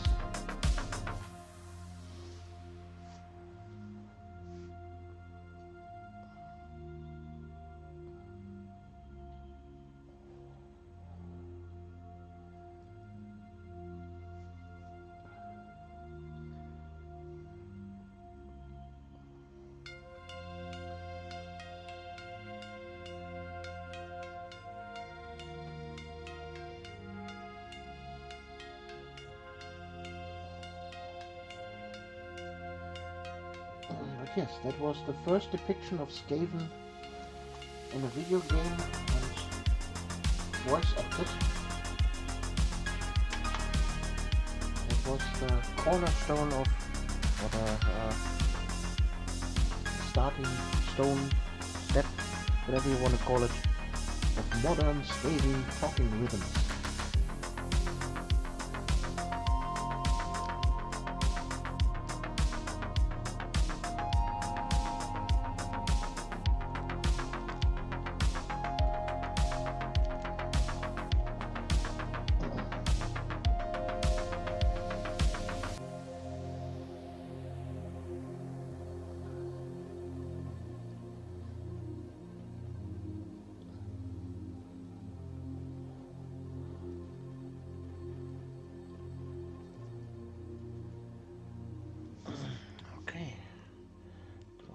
going back on.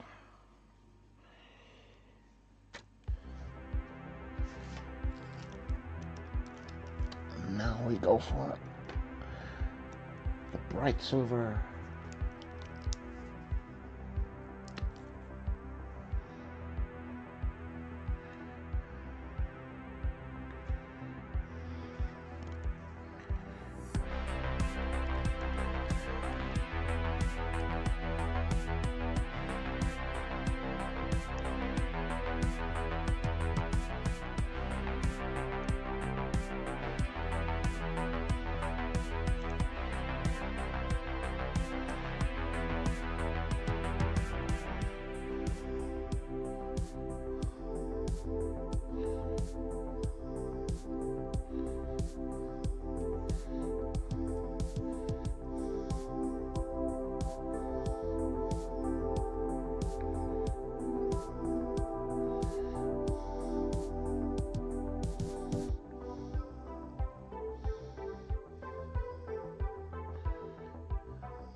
From Andrew Manzo 8217.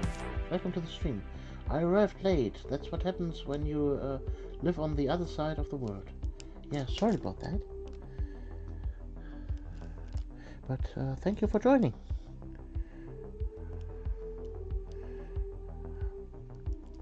But don't worry, we still have a little bit to go here.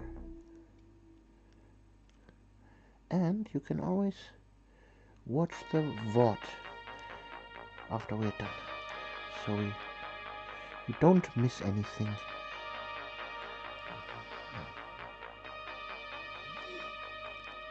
From Master Umbrian, I guess I will pick up my painting gear and also get something more done for my Friday evening game. Oh, nice!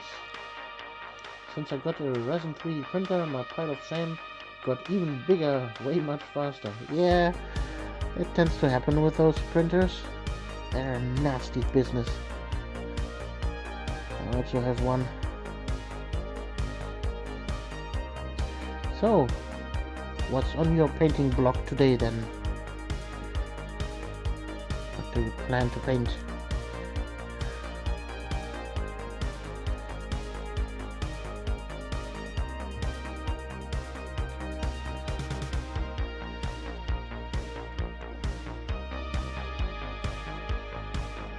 Also, again, for everyone new here, I'm Instagram link friendly here, So if you want to show off your work, please provide me with Warhammer sustenance or wargaming sustenance.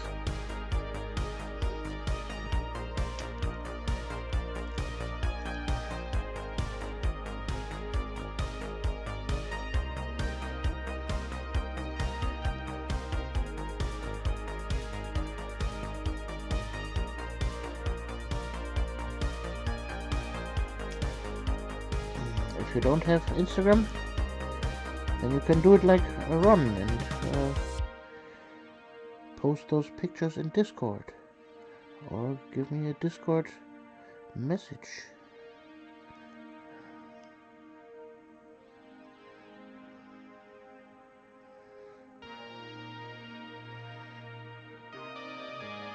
And I can show the pictures on my handy. Oh no, they're called cell phones in other parts of the world, I forgot. Or smartphone.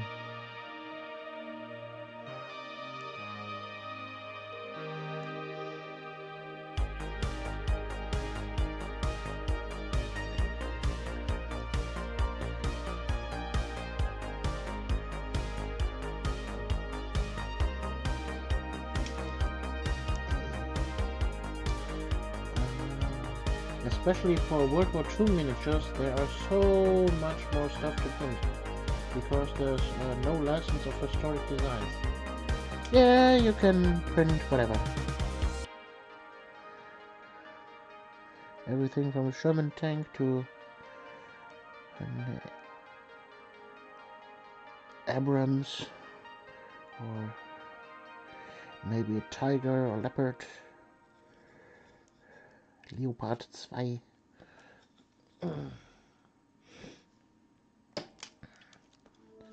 Well.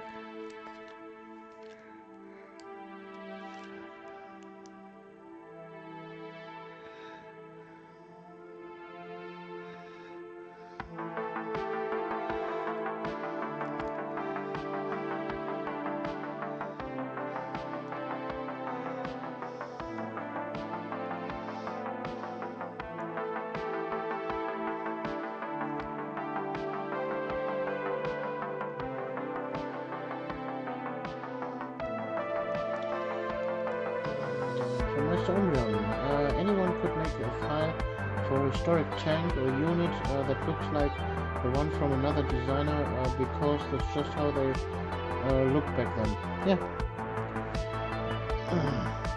Definitely, you can't copyright those designs.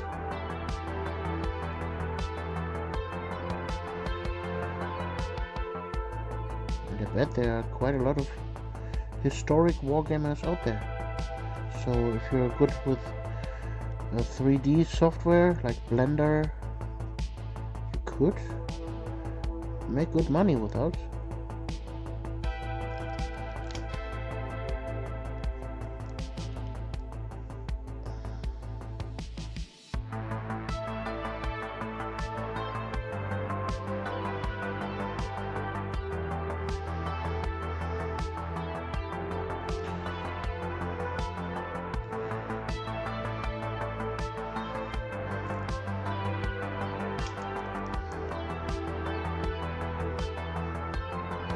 Oh, by the way, for all my German viewers out there,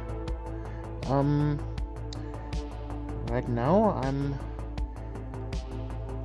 partnering up with Kleine Bunte Nerdwelt, and we have now a podcast called Podcast Eternals, and right now there are 3 episodes out there. 2 lore episodes and 1 hobby episode. So if you like, go check them out.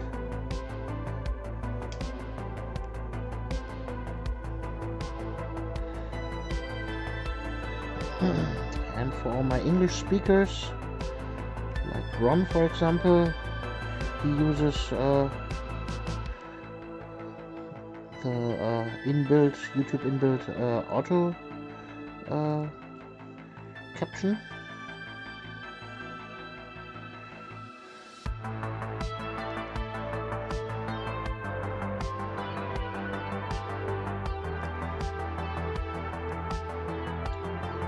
Will it be on Spotify? I don't know. So for distribution, Yoka is responsible for that part. I'm responsible for the design of all our assets, so our thumbnails and stuff, and backgrounds. And Yoka is on the distribution side of things. She uploads stuff.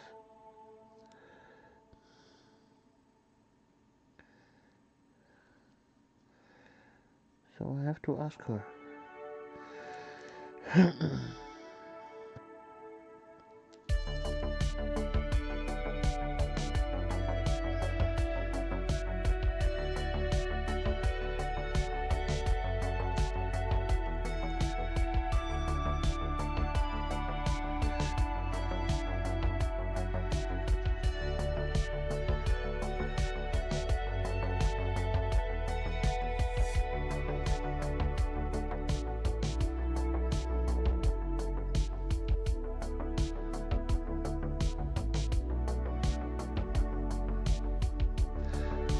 So, and if you have any ideas for topics that we could discuss on this podcast, then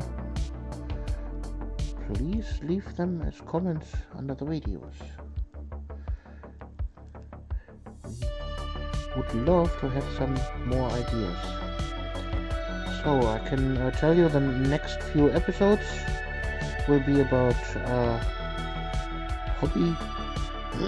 hobby time and hobby motivation.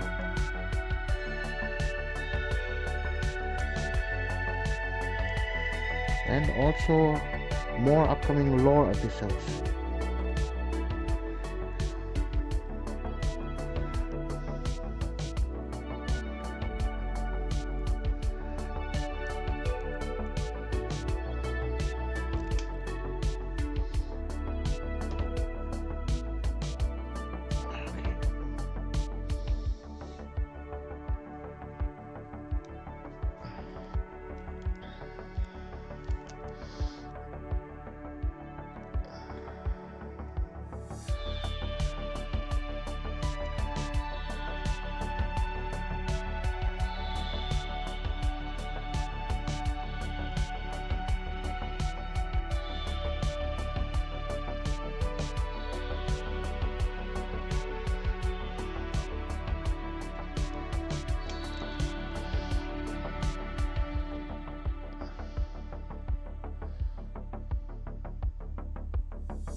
Dum-de-dum-de-dum.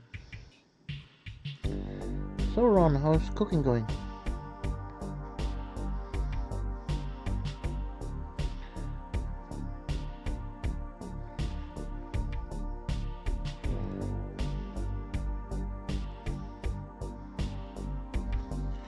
Any progress you can provide us?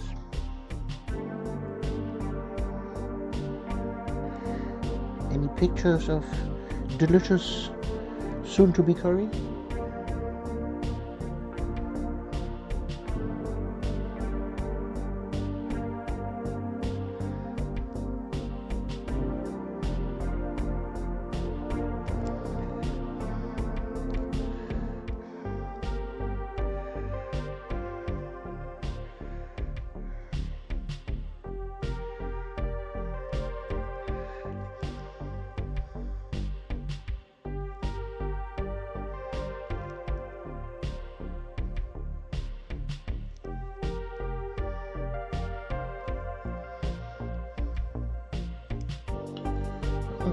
Simmering away, rises on the heat. Nice. And I got a new message.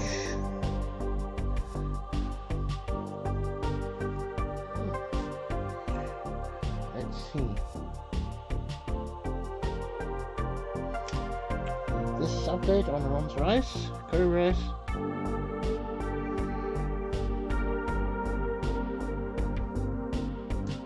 Thank you for providing us with new information about soon-to-be deliciousness.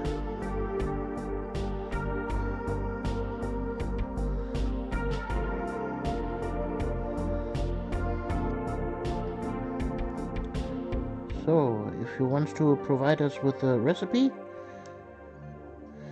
please put it in the cooking corner.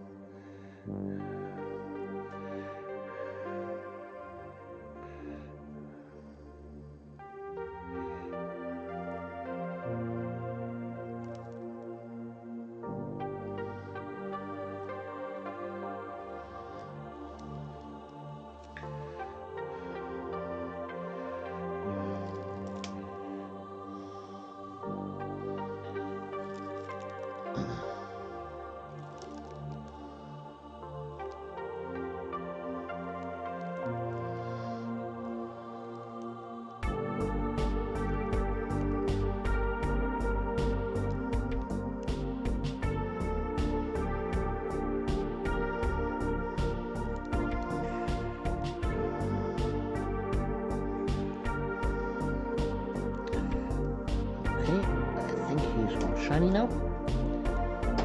That was the third. This, that, and the third. A little bit highlights on the shield. There we go. A little bit of the gold.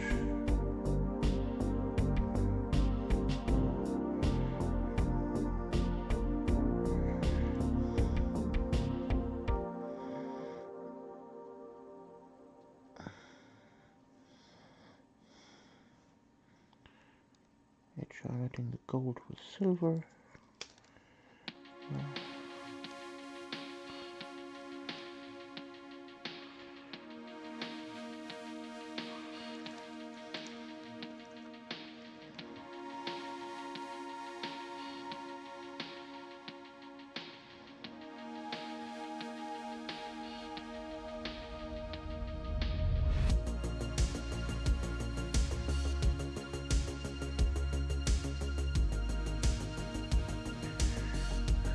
We are nearing the completion of the miniatures.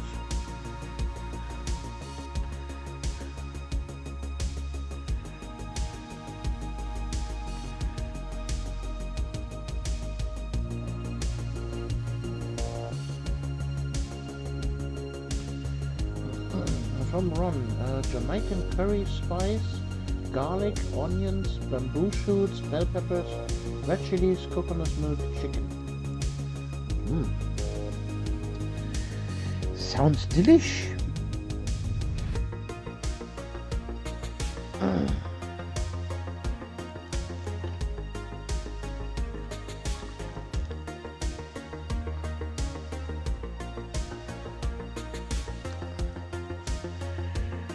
So the last shield.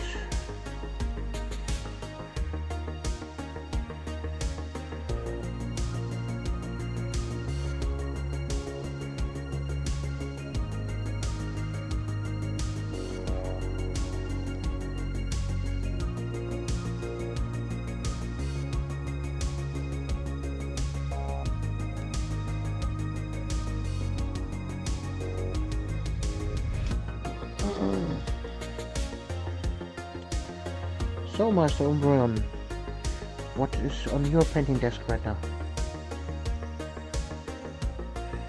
What did you grab?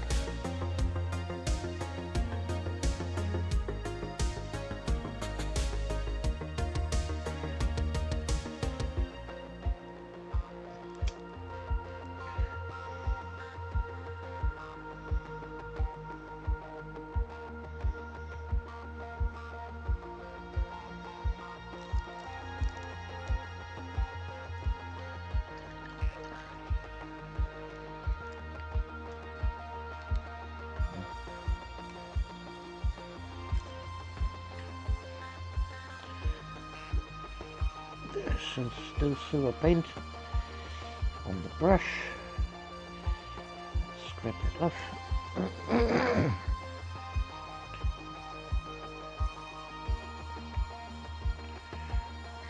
Also don't want my good brush to be ruined. Let's quickly grab the brush soap.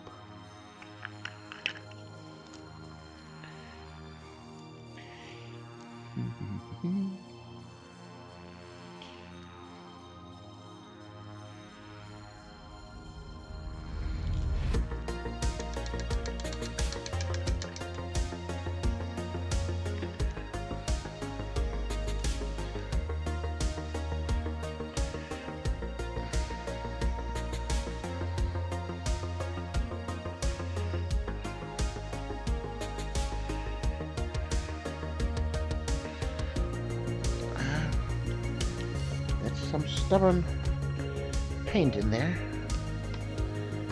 so we need to go a little bit more aggressive. Meister Umbreon, early war Germans, second light mortar team, 2 light mortar teams, and some basic riflemen with and without Panzerfausts. Nice. Some good stuff.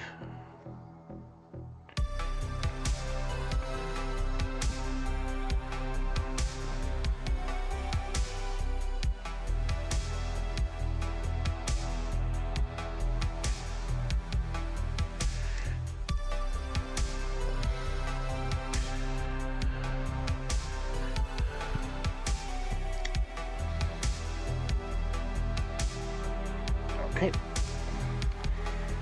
Brush is clean now.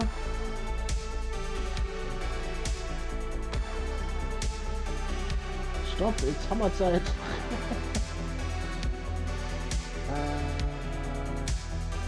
Pretty simple color scheme of Feldgrau, black boots, and so on.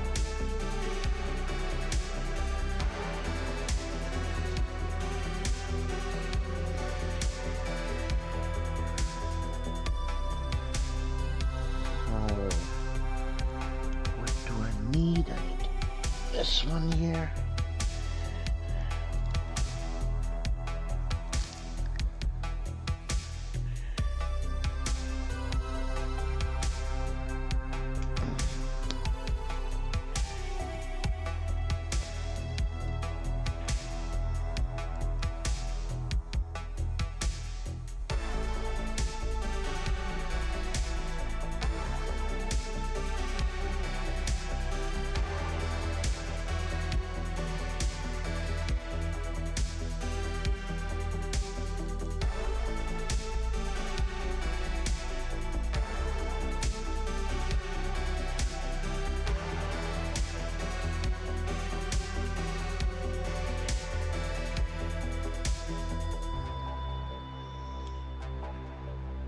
Absolutely makes no sense that there are reeds growing out of some cobblestone.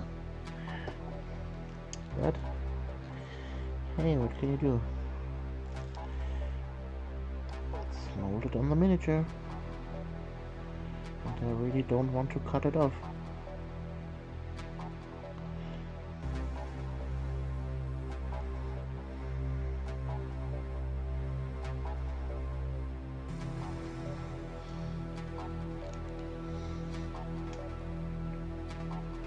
Also the Flammenwerfer for Werfing Flammen? For Werfing Flammen. Hans, get the Flammenwerfer. The heavy Flammenwerfer. It would be then the schweren Flammenwerfer. Hans, hol den Flammenwerfer. Nein, den schweren Flammenwerfer.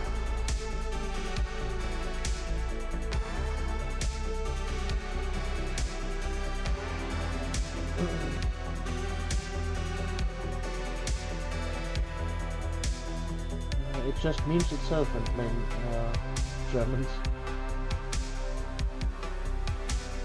There's the Schnell and Quicker Stick. Schnell, schnell.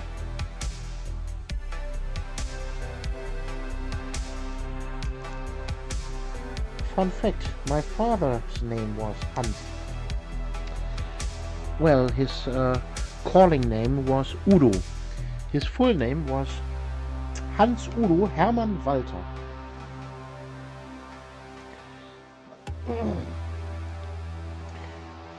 And my full name is Alexandra Denise.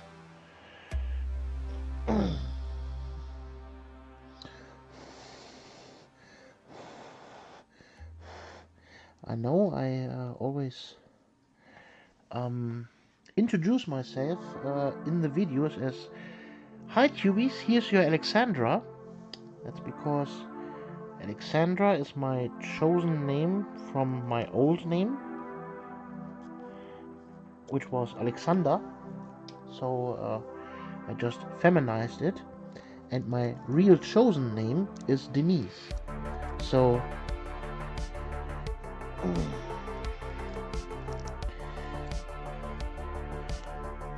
my calling name is Denise.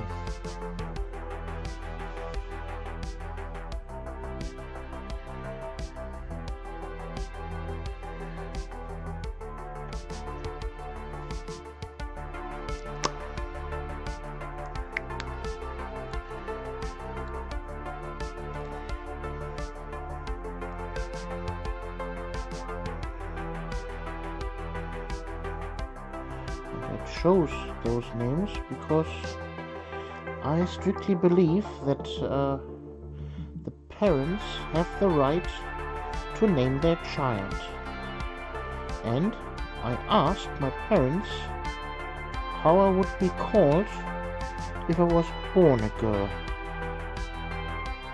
and they told me that Denise would be my given name, and so therefore Alexandra Denise it is.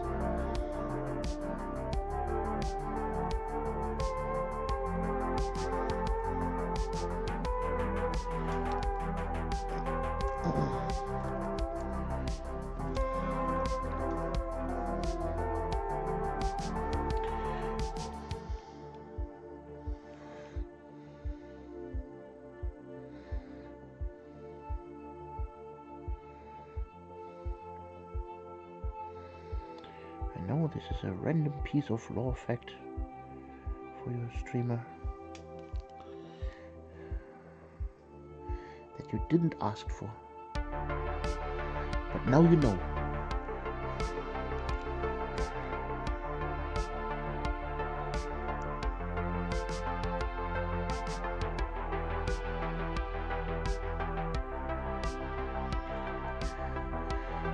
But most people on the internet call me GP anyways.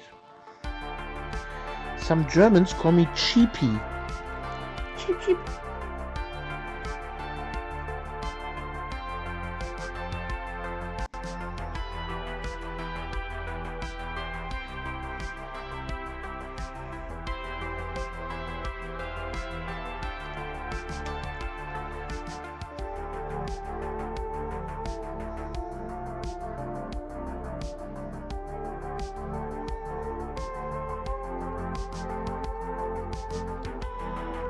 thing with nicknames.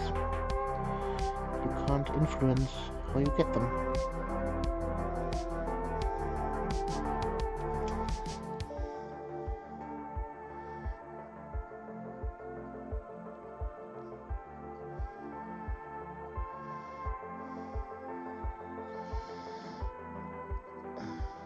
So, by the way, how did you find this stream? Did you see on the front page the thumbnail for the video and you clicked on it, or did you see on the left hand side my name with a red dot and clicked it that way? From Ron, deep dives into GP lore are what we're here for, aside from the painting, of course. Yeah, that's what I thought. Especially from you, Ron.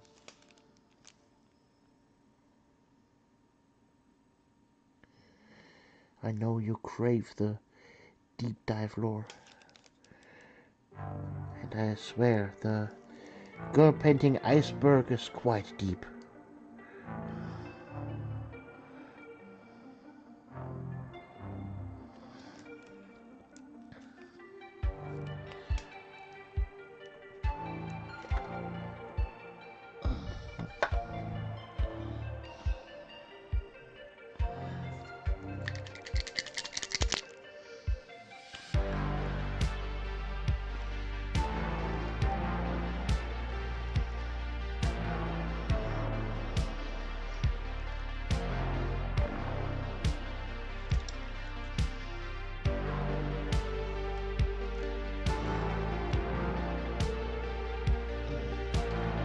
Master Umron, a few weeks ago I recommended you all area combat golf Shadowrun adventure to a friend that we played together. He had a great time watching it. Oh, wonderful. Yeah, I also recommend that video here and there. I loved it. It was great. Do you still have your troll horns?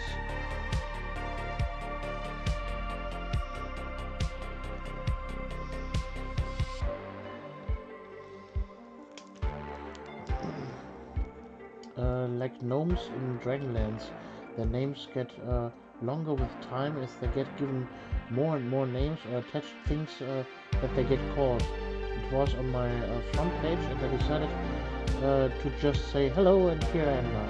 Stuck forever again. From Ron, GP stream is a Tesseract vault. That means GP is tracing the internet. Trezina.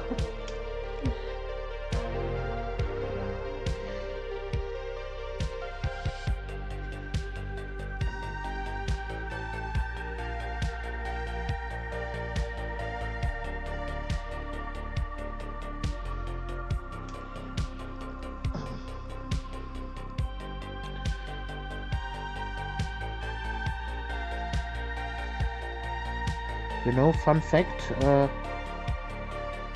for this live stream role-playing game, all area combat golf, right in the beginning my microphone was very, very silent, and I got a little hint from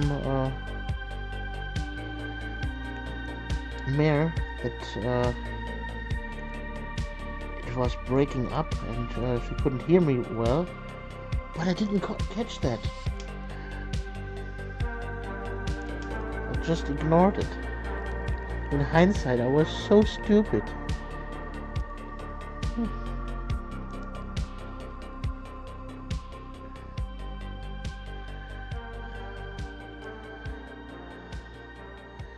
But good thing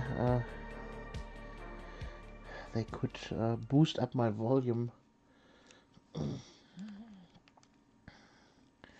in their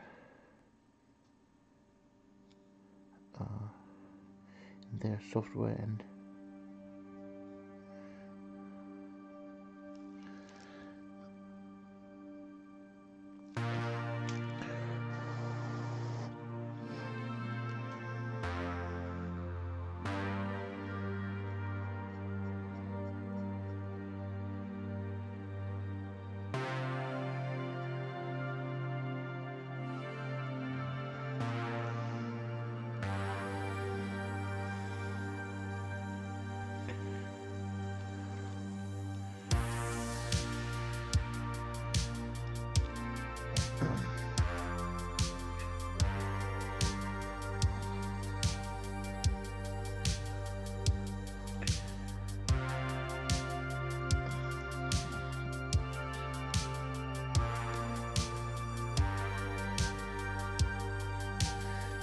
But Ron, don't worry.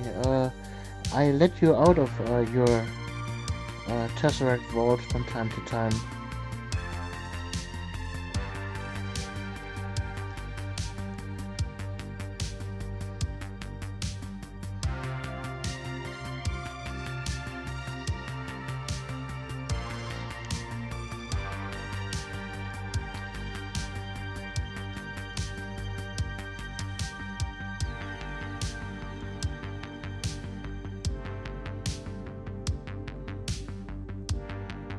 Her name sounds like the German Marie, but with a German month May in front.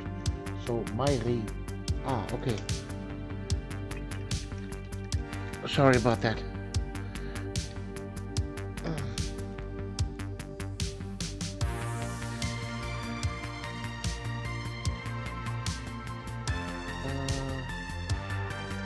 At least that was the way she explained it. It's pronounceable for us. So I can cause mischief and mayhem. Yes, you can cause mischief and mayhem in moderation.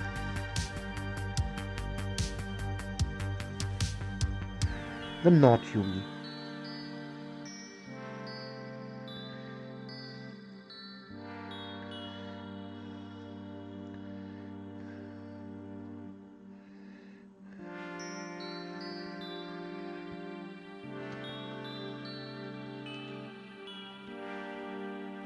That's what the mind shackle scarabs let me do anyway.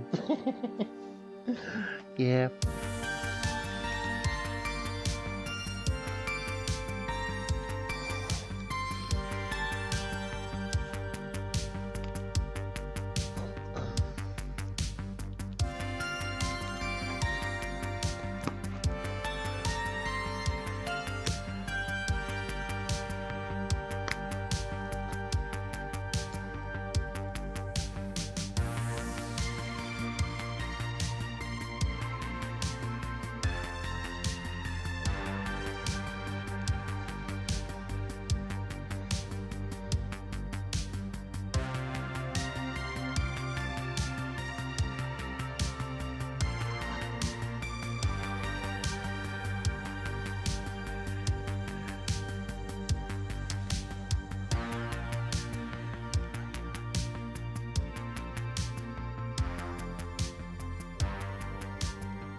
From Meister Umbreon, I play with her as a GM pretty regularly.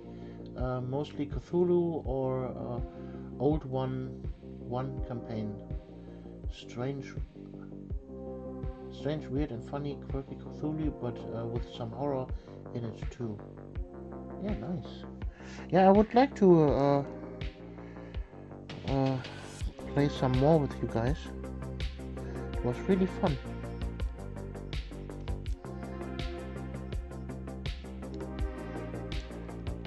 Unfortunately, after this interaction, the contact broke a little bit. Well, it was the time of the Great Plague, after all.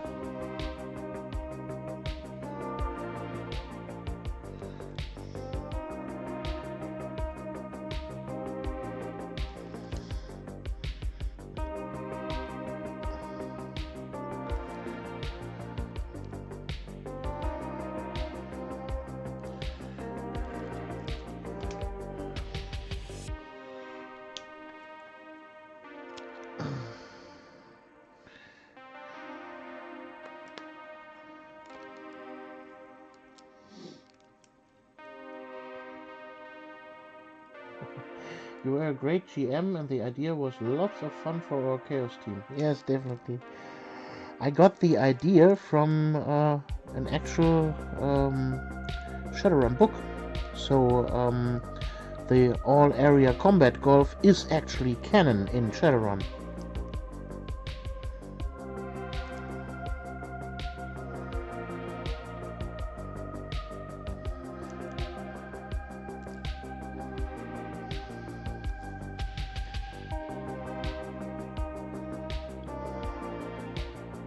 But thank you for the compliment.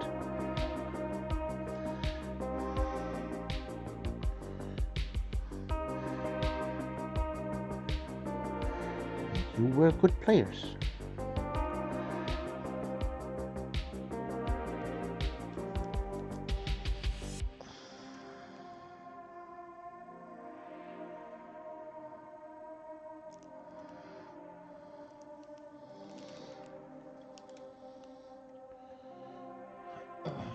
Yeah, I know, but I never played a team myself before. So you have encountered players in the game, or?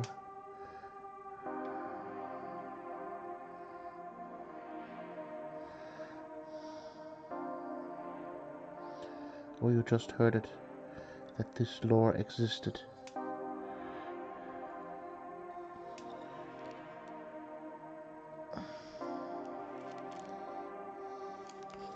Unfortunately, I'm not that deep into the Shadowrun lore. You may have noticed that during the stream that some of the chat participants reprimanded me because of the use of police force instead of maybe Konzernagenten, something like that.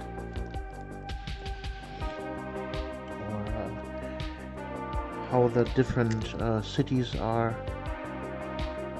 laid out.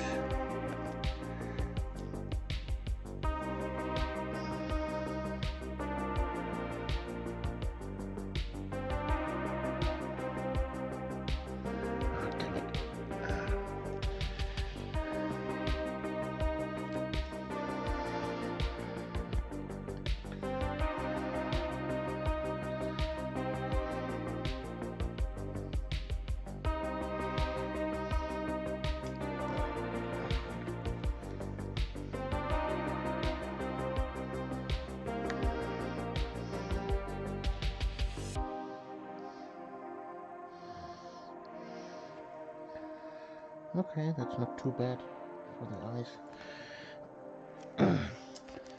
Okay, I read about some SR sport to get it as a background interest for my player character. Like a character of mine likes to watch those games on a Tridio.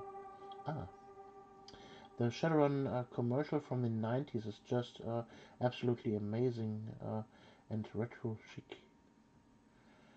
Shadowrun commercial from the 90s? I think I don't have watched that.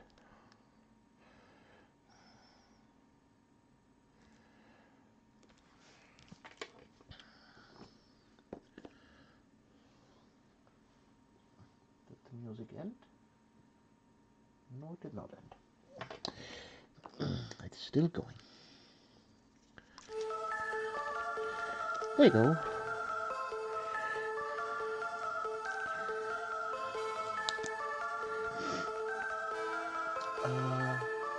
Especially since I GM'd a campaign with my friends here where we live in the Rhein-Ruhr Megaplex.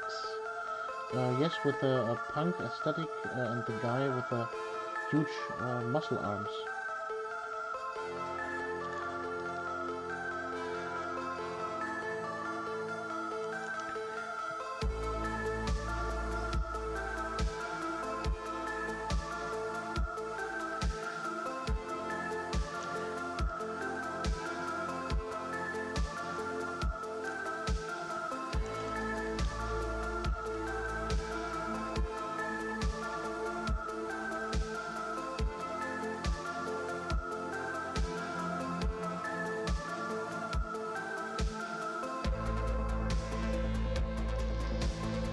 Okay, I think he looks pretty grim.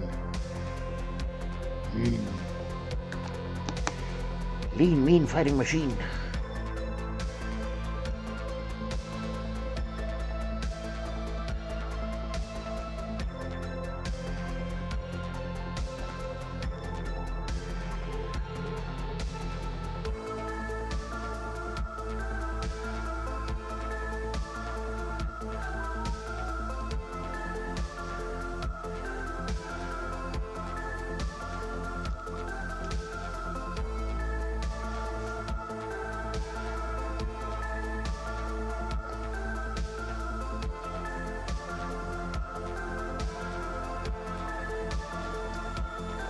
hear from Ron.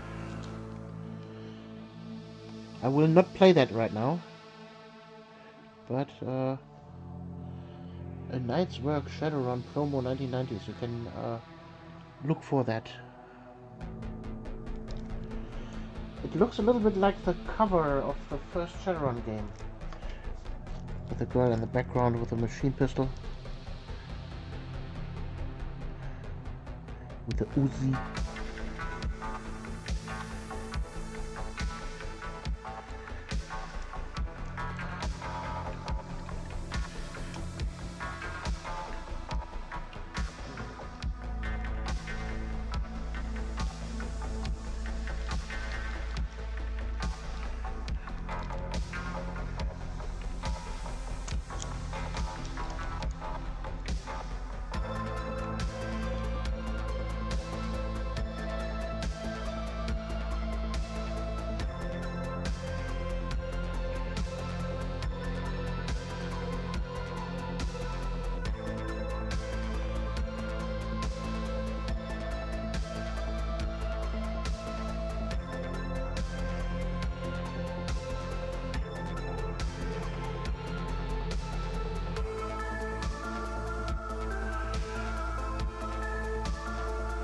So the little rock also done. I think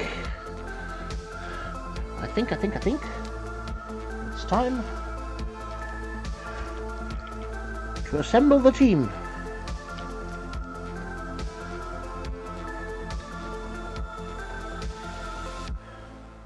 Plastic glue to the rescue. Tamiya cement. So, let's see. You go in like that. Yeah. So let's give that there a quick scrape so that it is bare plastic. And it will actually stick to the miniature. Again here, quick few scratches so the glue has something to actually melt.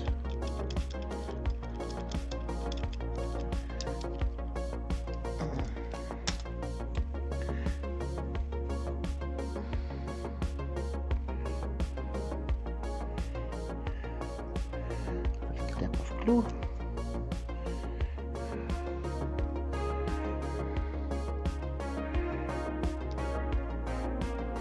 Ta-da!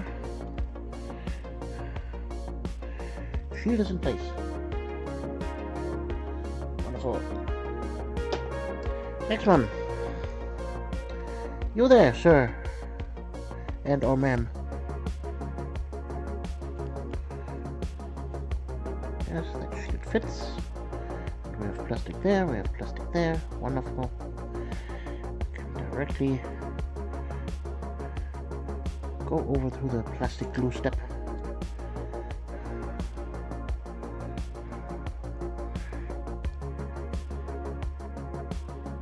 Okay. It's in the hole. There we go. Next one.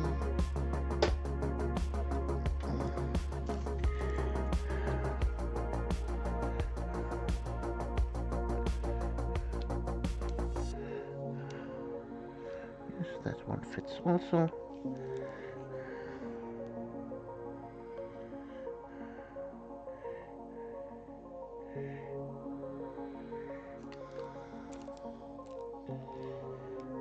No, disassembled Stormcast number 5. What?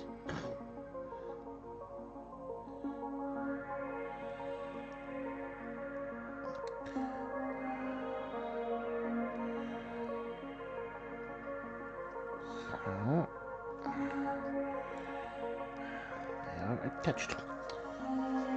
Okay, yes, with the punk aesthetic and the guy with the huge muscle arms. The decker hacking is just so bad. It circled back around to being amazing. Stormcast December. Is there a link to your Discord or so? I don't have Instagram or so to post my painting progress.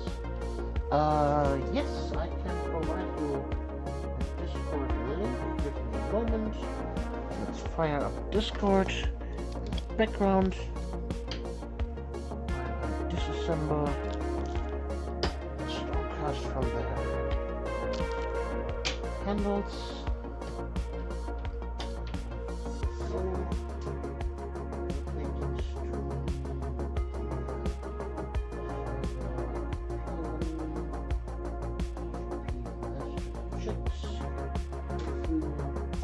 There we go.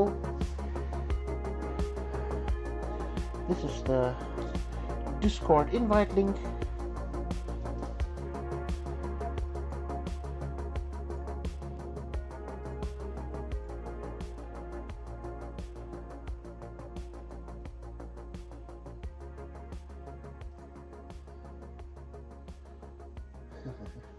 Thank you, Ron, for the stuff that's fallen from the truck.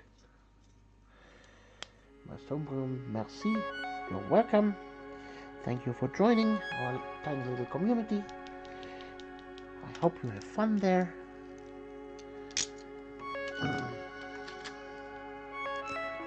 So let's quickly paint some base rims, shall we?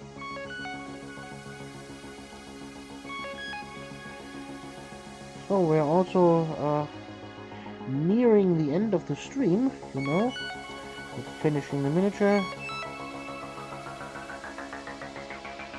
and so forth. We're streaming already 3 hours and 10 minutes. One of my longest streams so far. So you can say each Stormcast Eternal took about 1 hour and 3 minutes and 30 seconds to paint.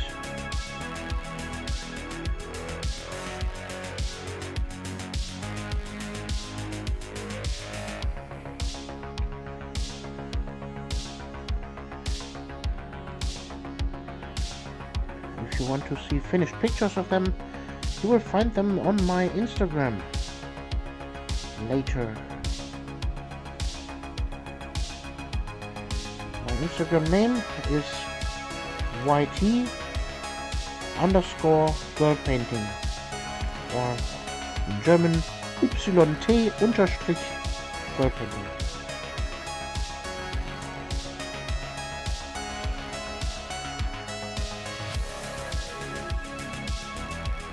I can also quickly provide a link for the chat.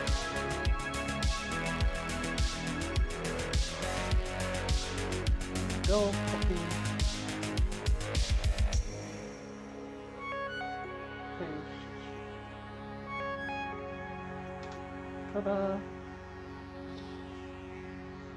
Courtesy of the Lex Sauder Krupp Industry lackeys and a tip from a fixer. Posted what I'm working at right now under work in progress. Ah, thank you. I will have a look at that in just a moment when I've finished painting the base rims here.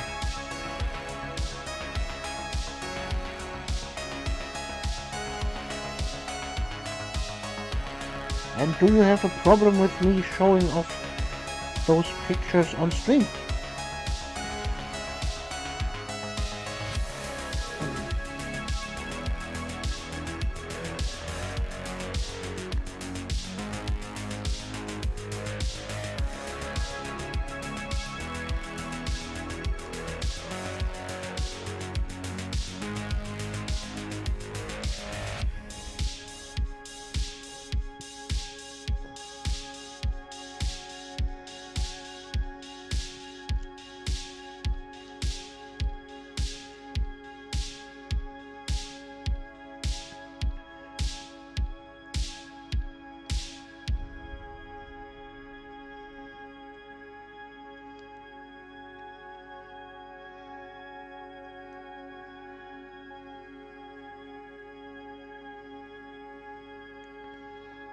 still waiting on the consent.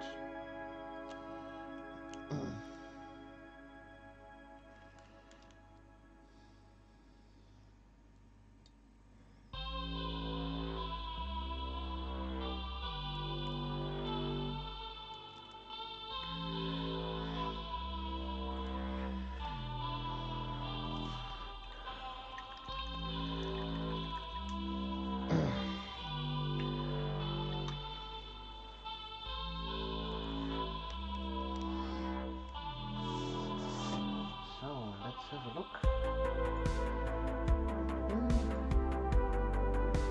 Work in progress.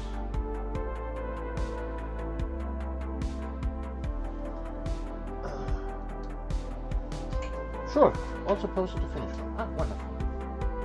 Go to next monitor over there.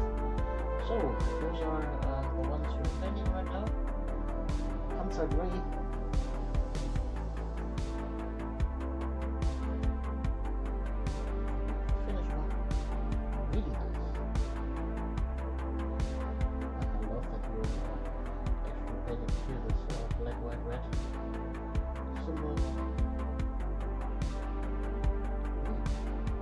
Are those metal miniatures?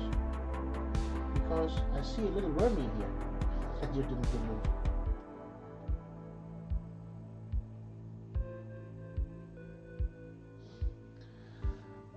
Sure, also those helmets decals are tiny. Ah, those are decals, okay. Like microscopic. I can see that.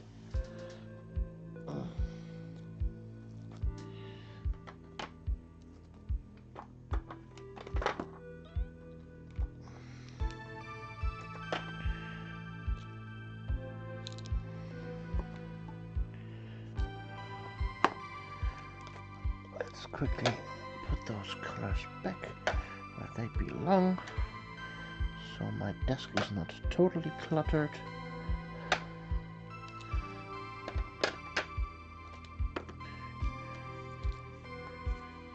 And here we go.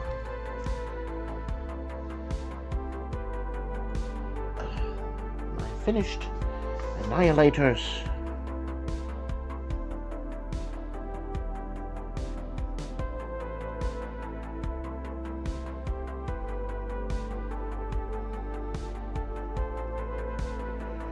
No, they're all plastic. Okay. Then I misjudged this little thing at the front as a metal wormy. For those of you that have no idea what I'm talking about, back in the day when we had metal miniatures, in the casting process you had little air canals in the mold itself. And sometimes, after casting, those little things were sticking out. You can imagine that a little bit like from a 3D printer nowadays, with the supports. And, well, you had the real gates at the base, with this little bar that you stick into the base, and then sometimes these wormies were all around. And you had to cut them off, and sometimes you miss some and they are then bent over and are stuck on the miniature as little wormies.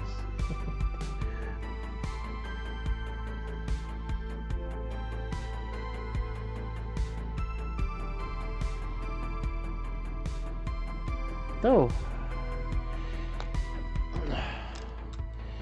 do you have any final last questions for me?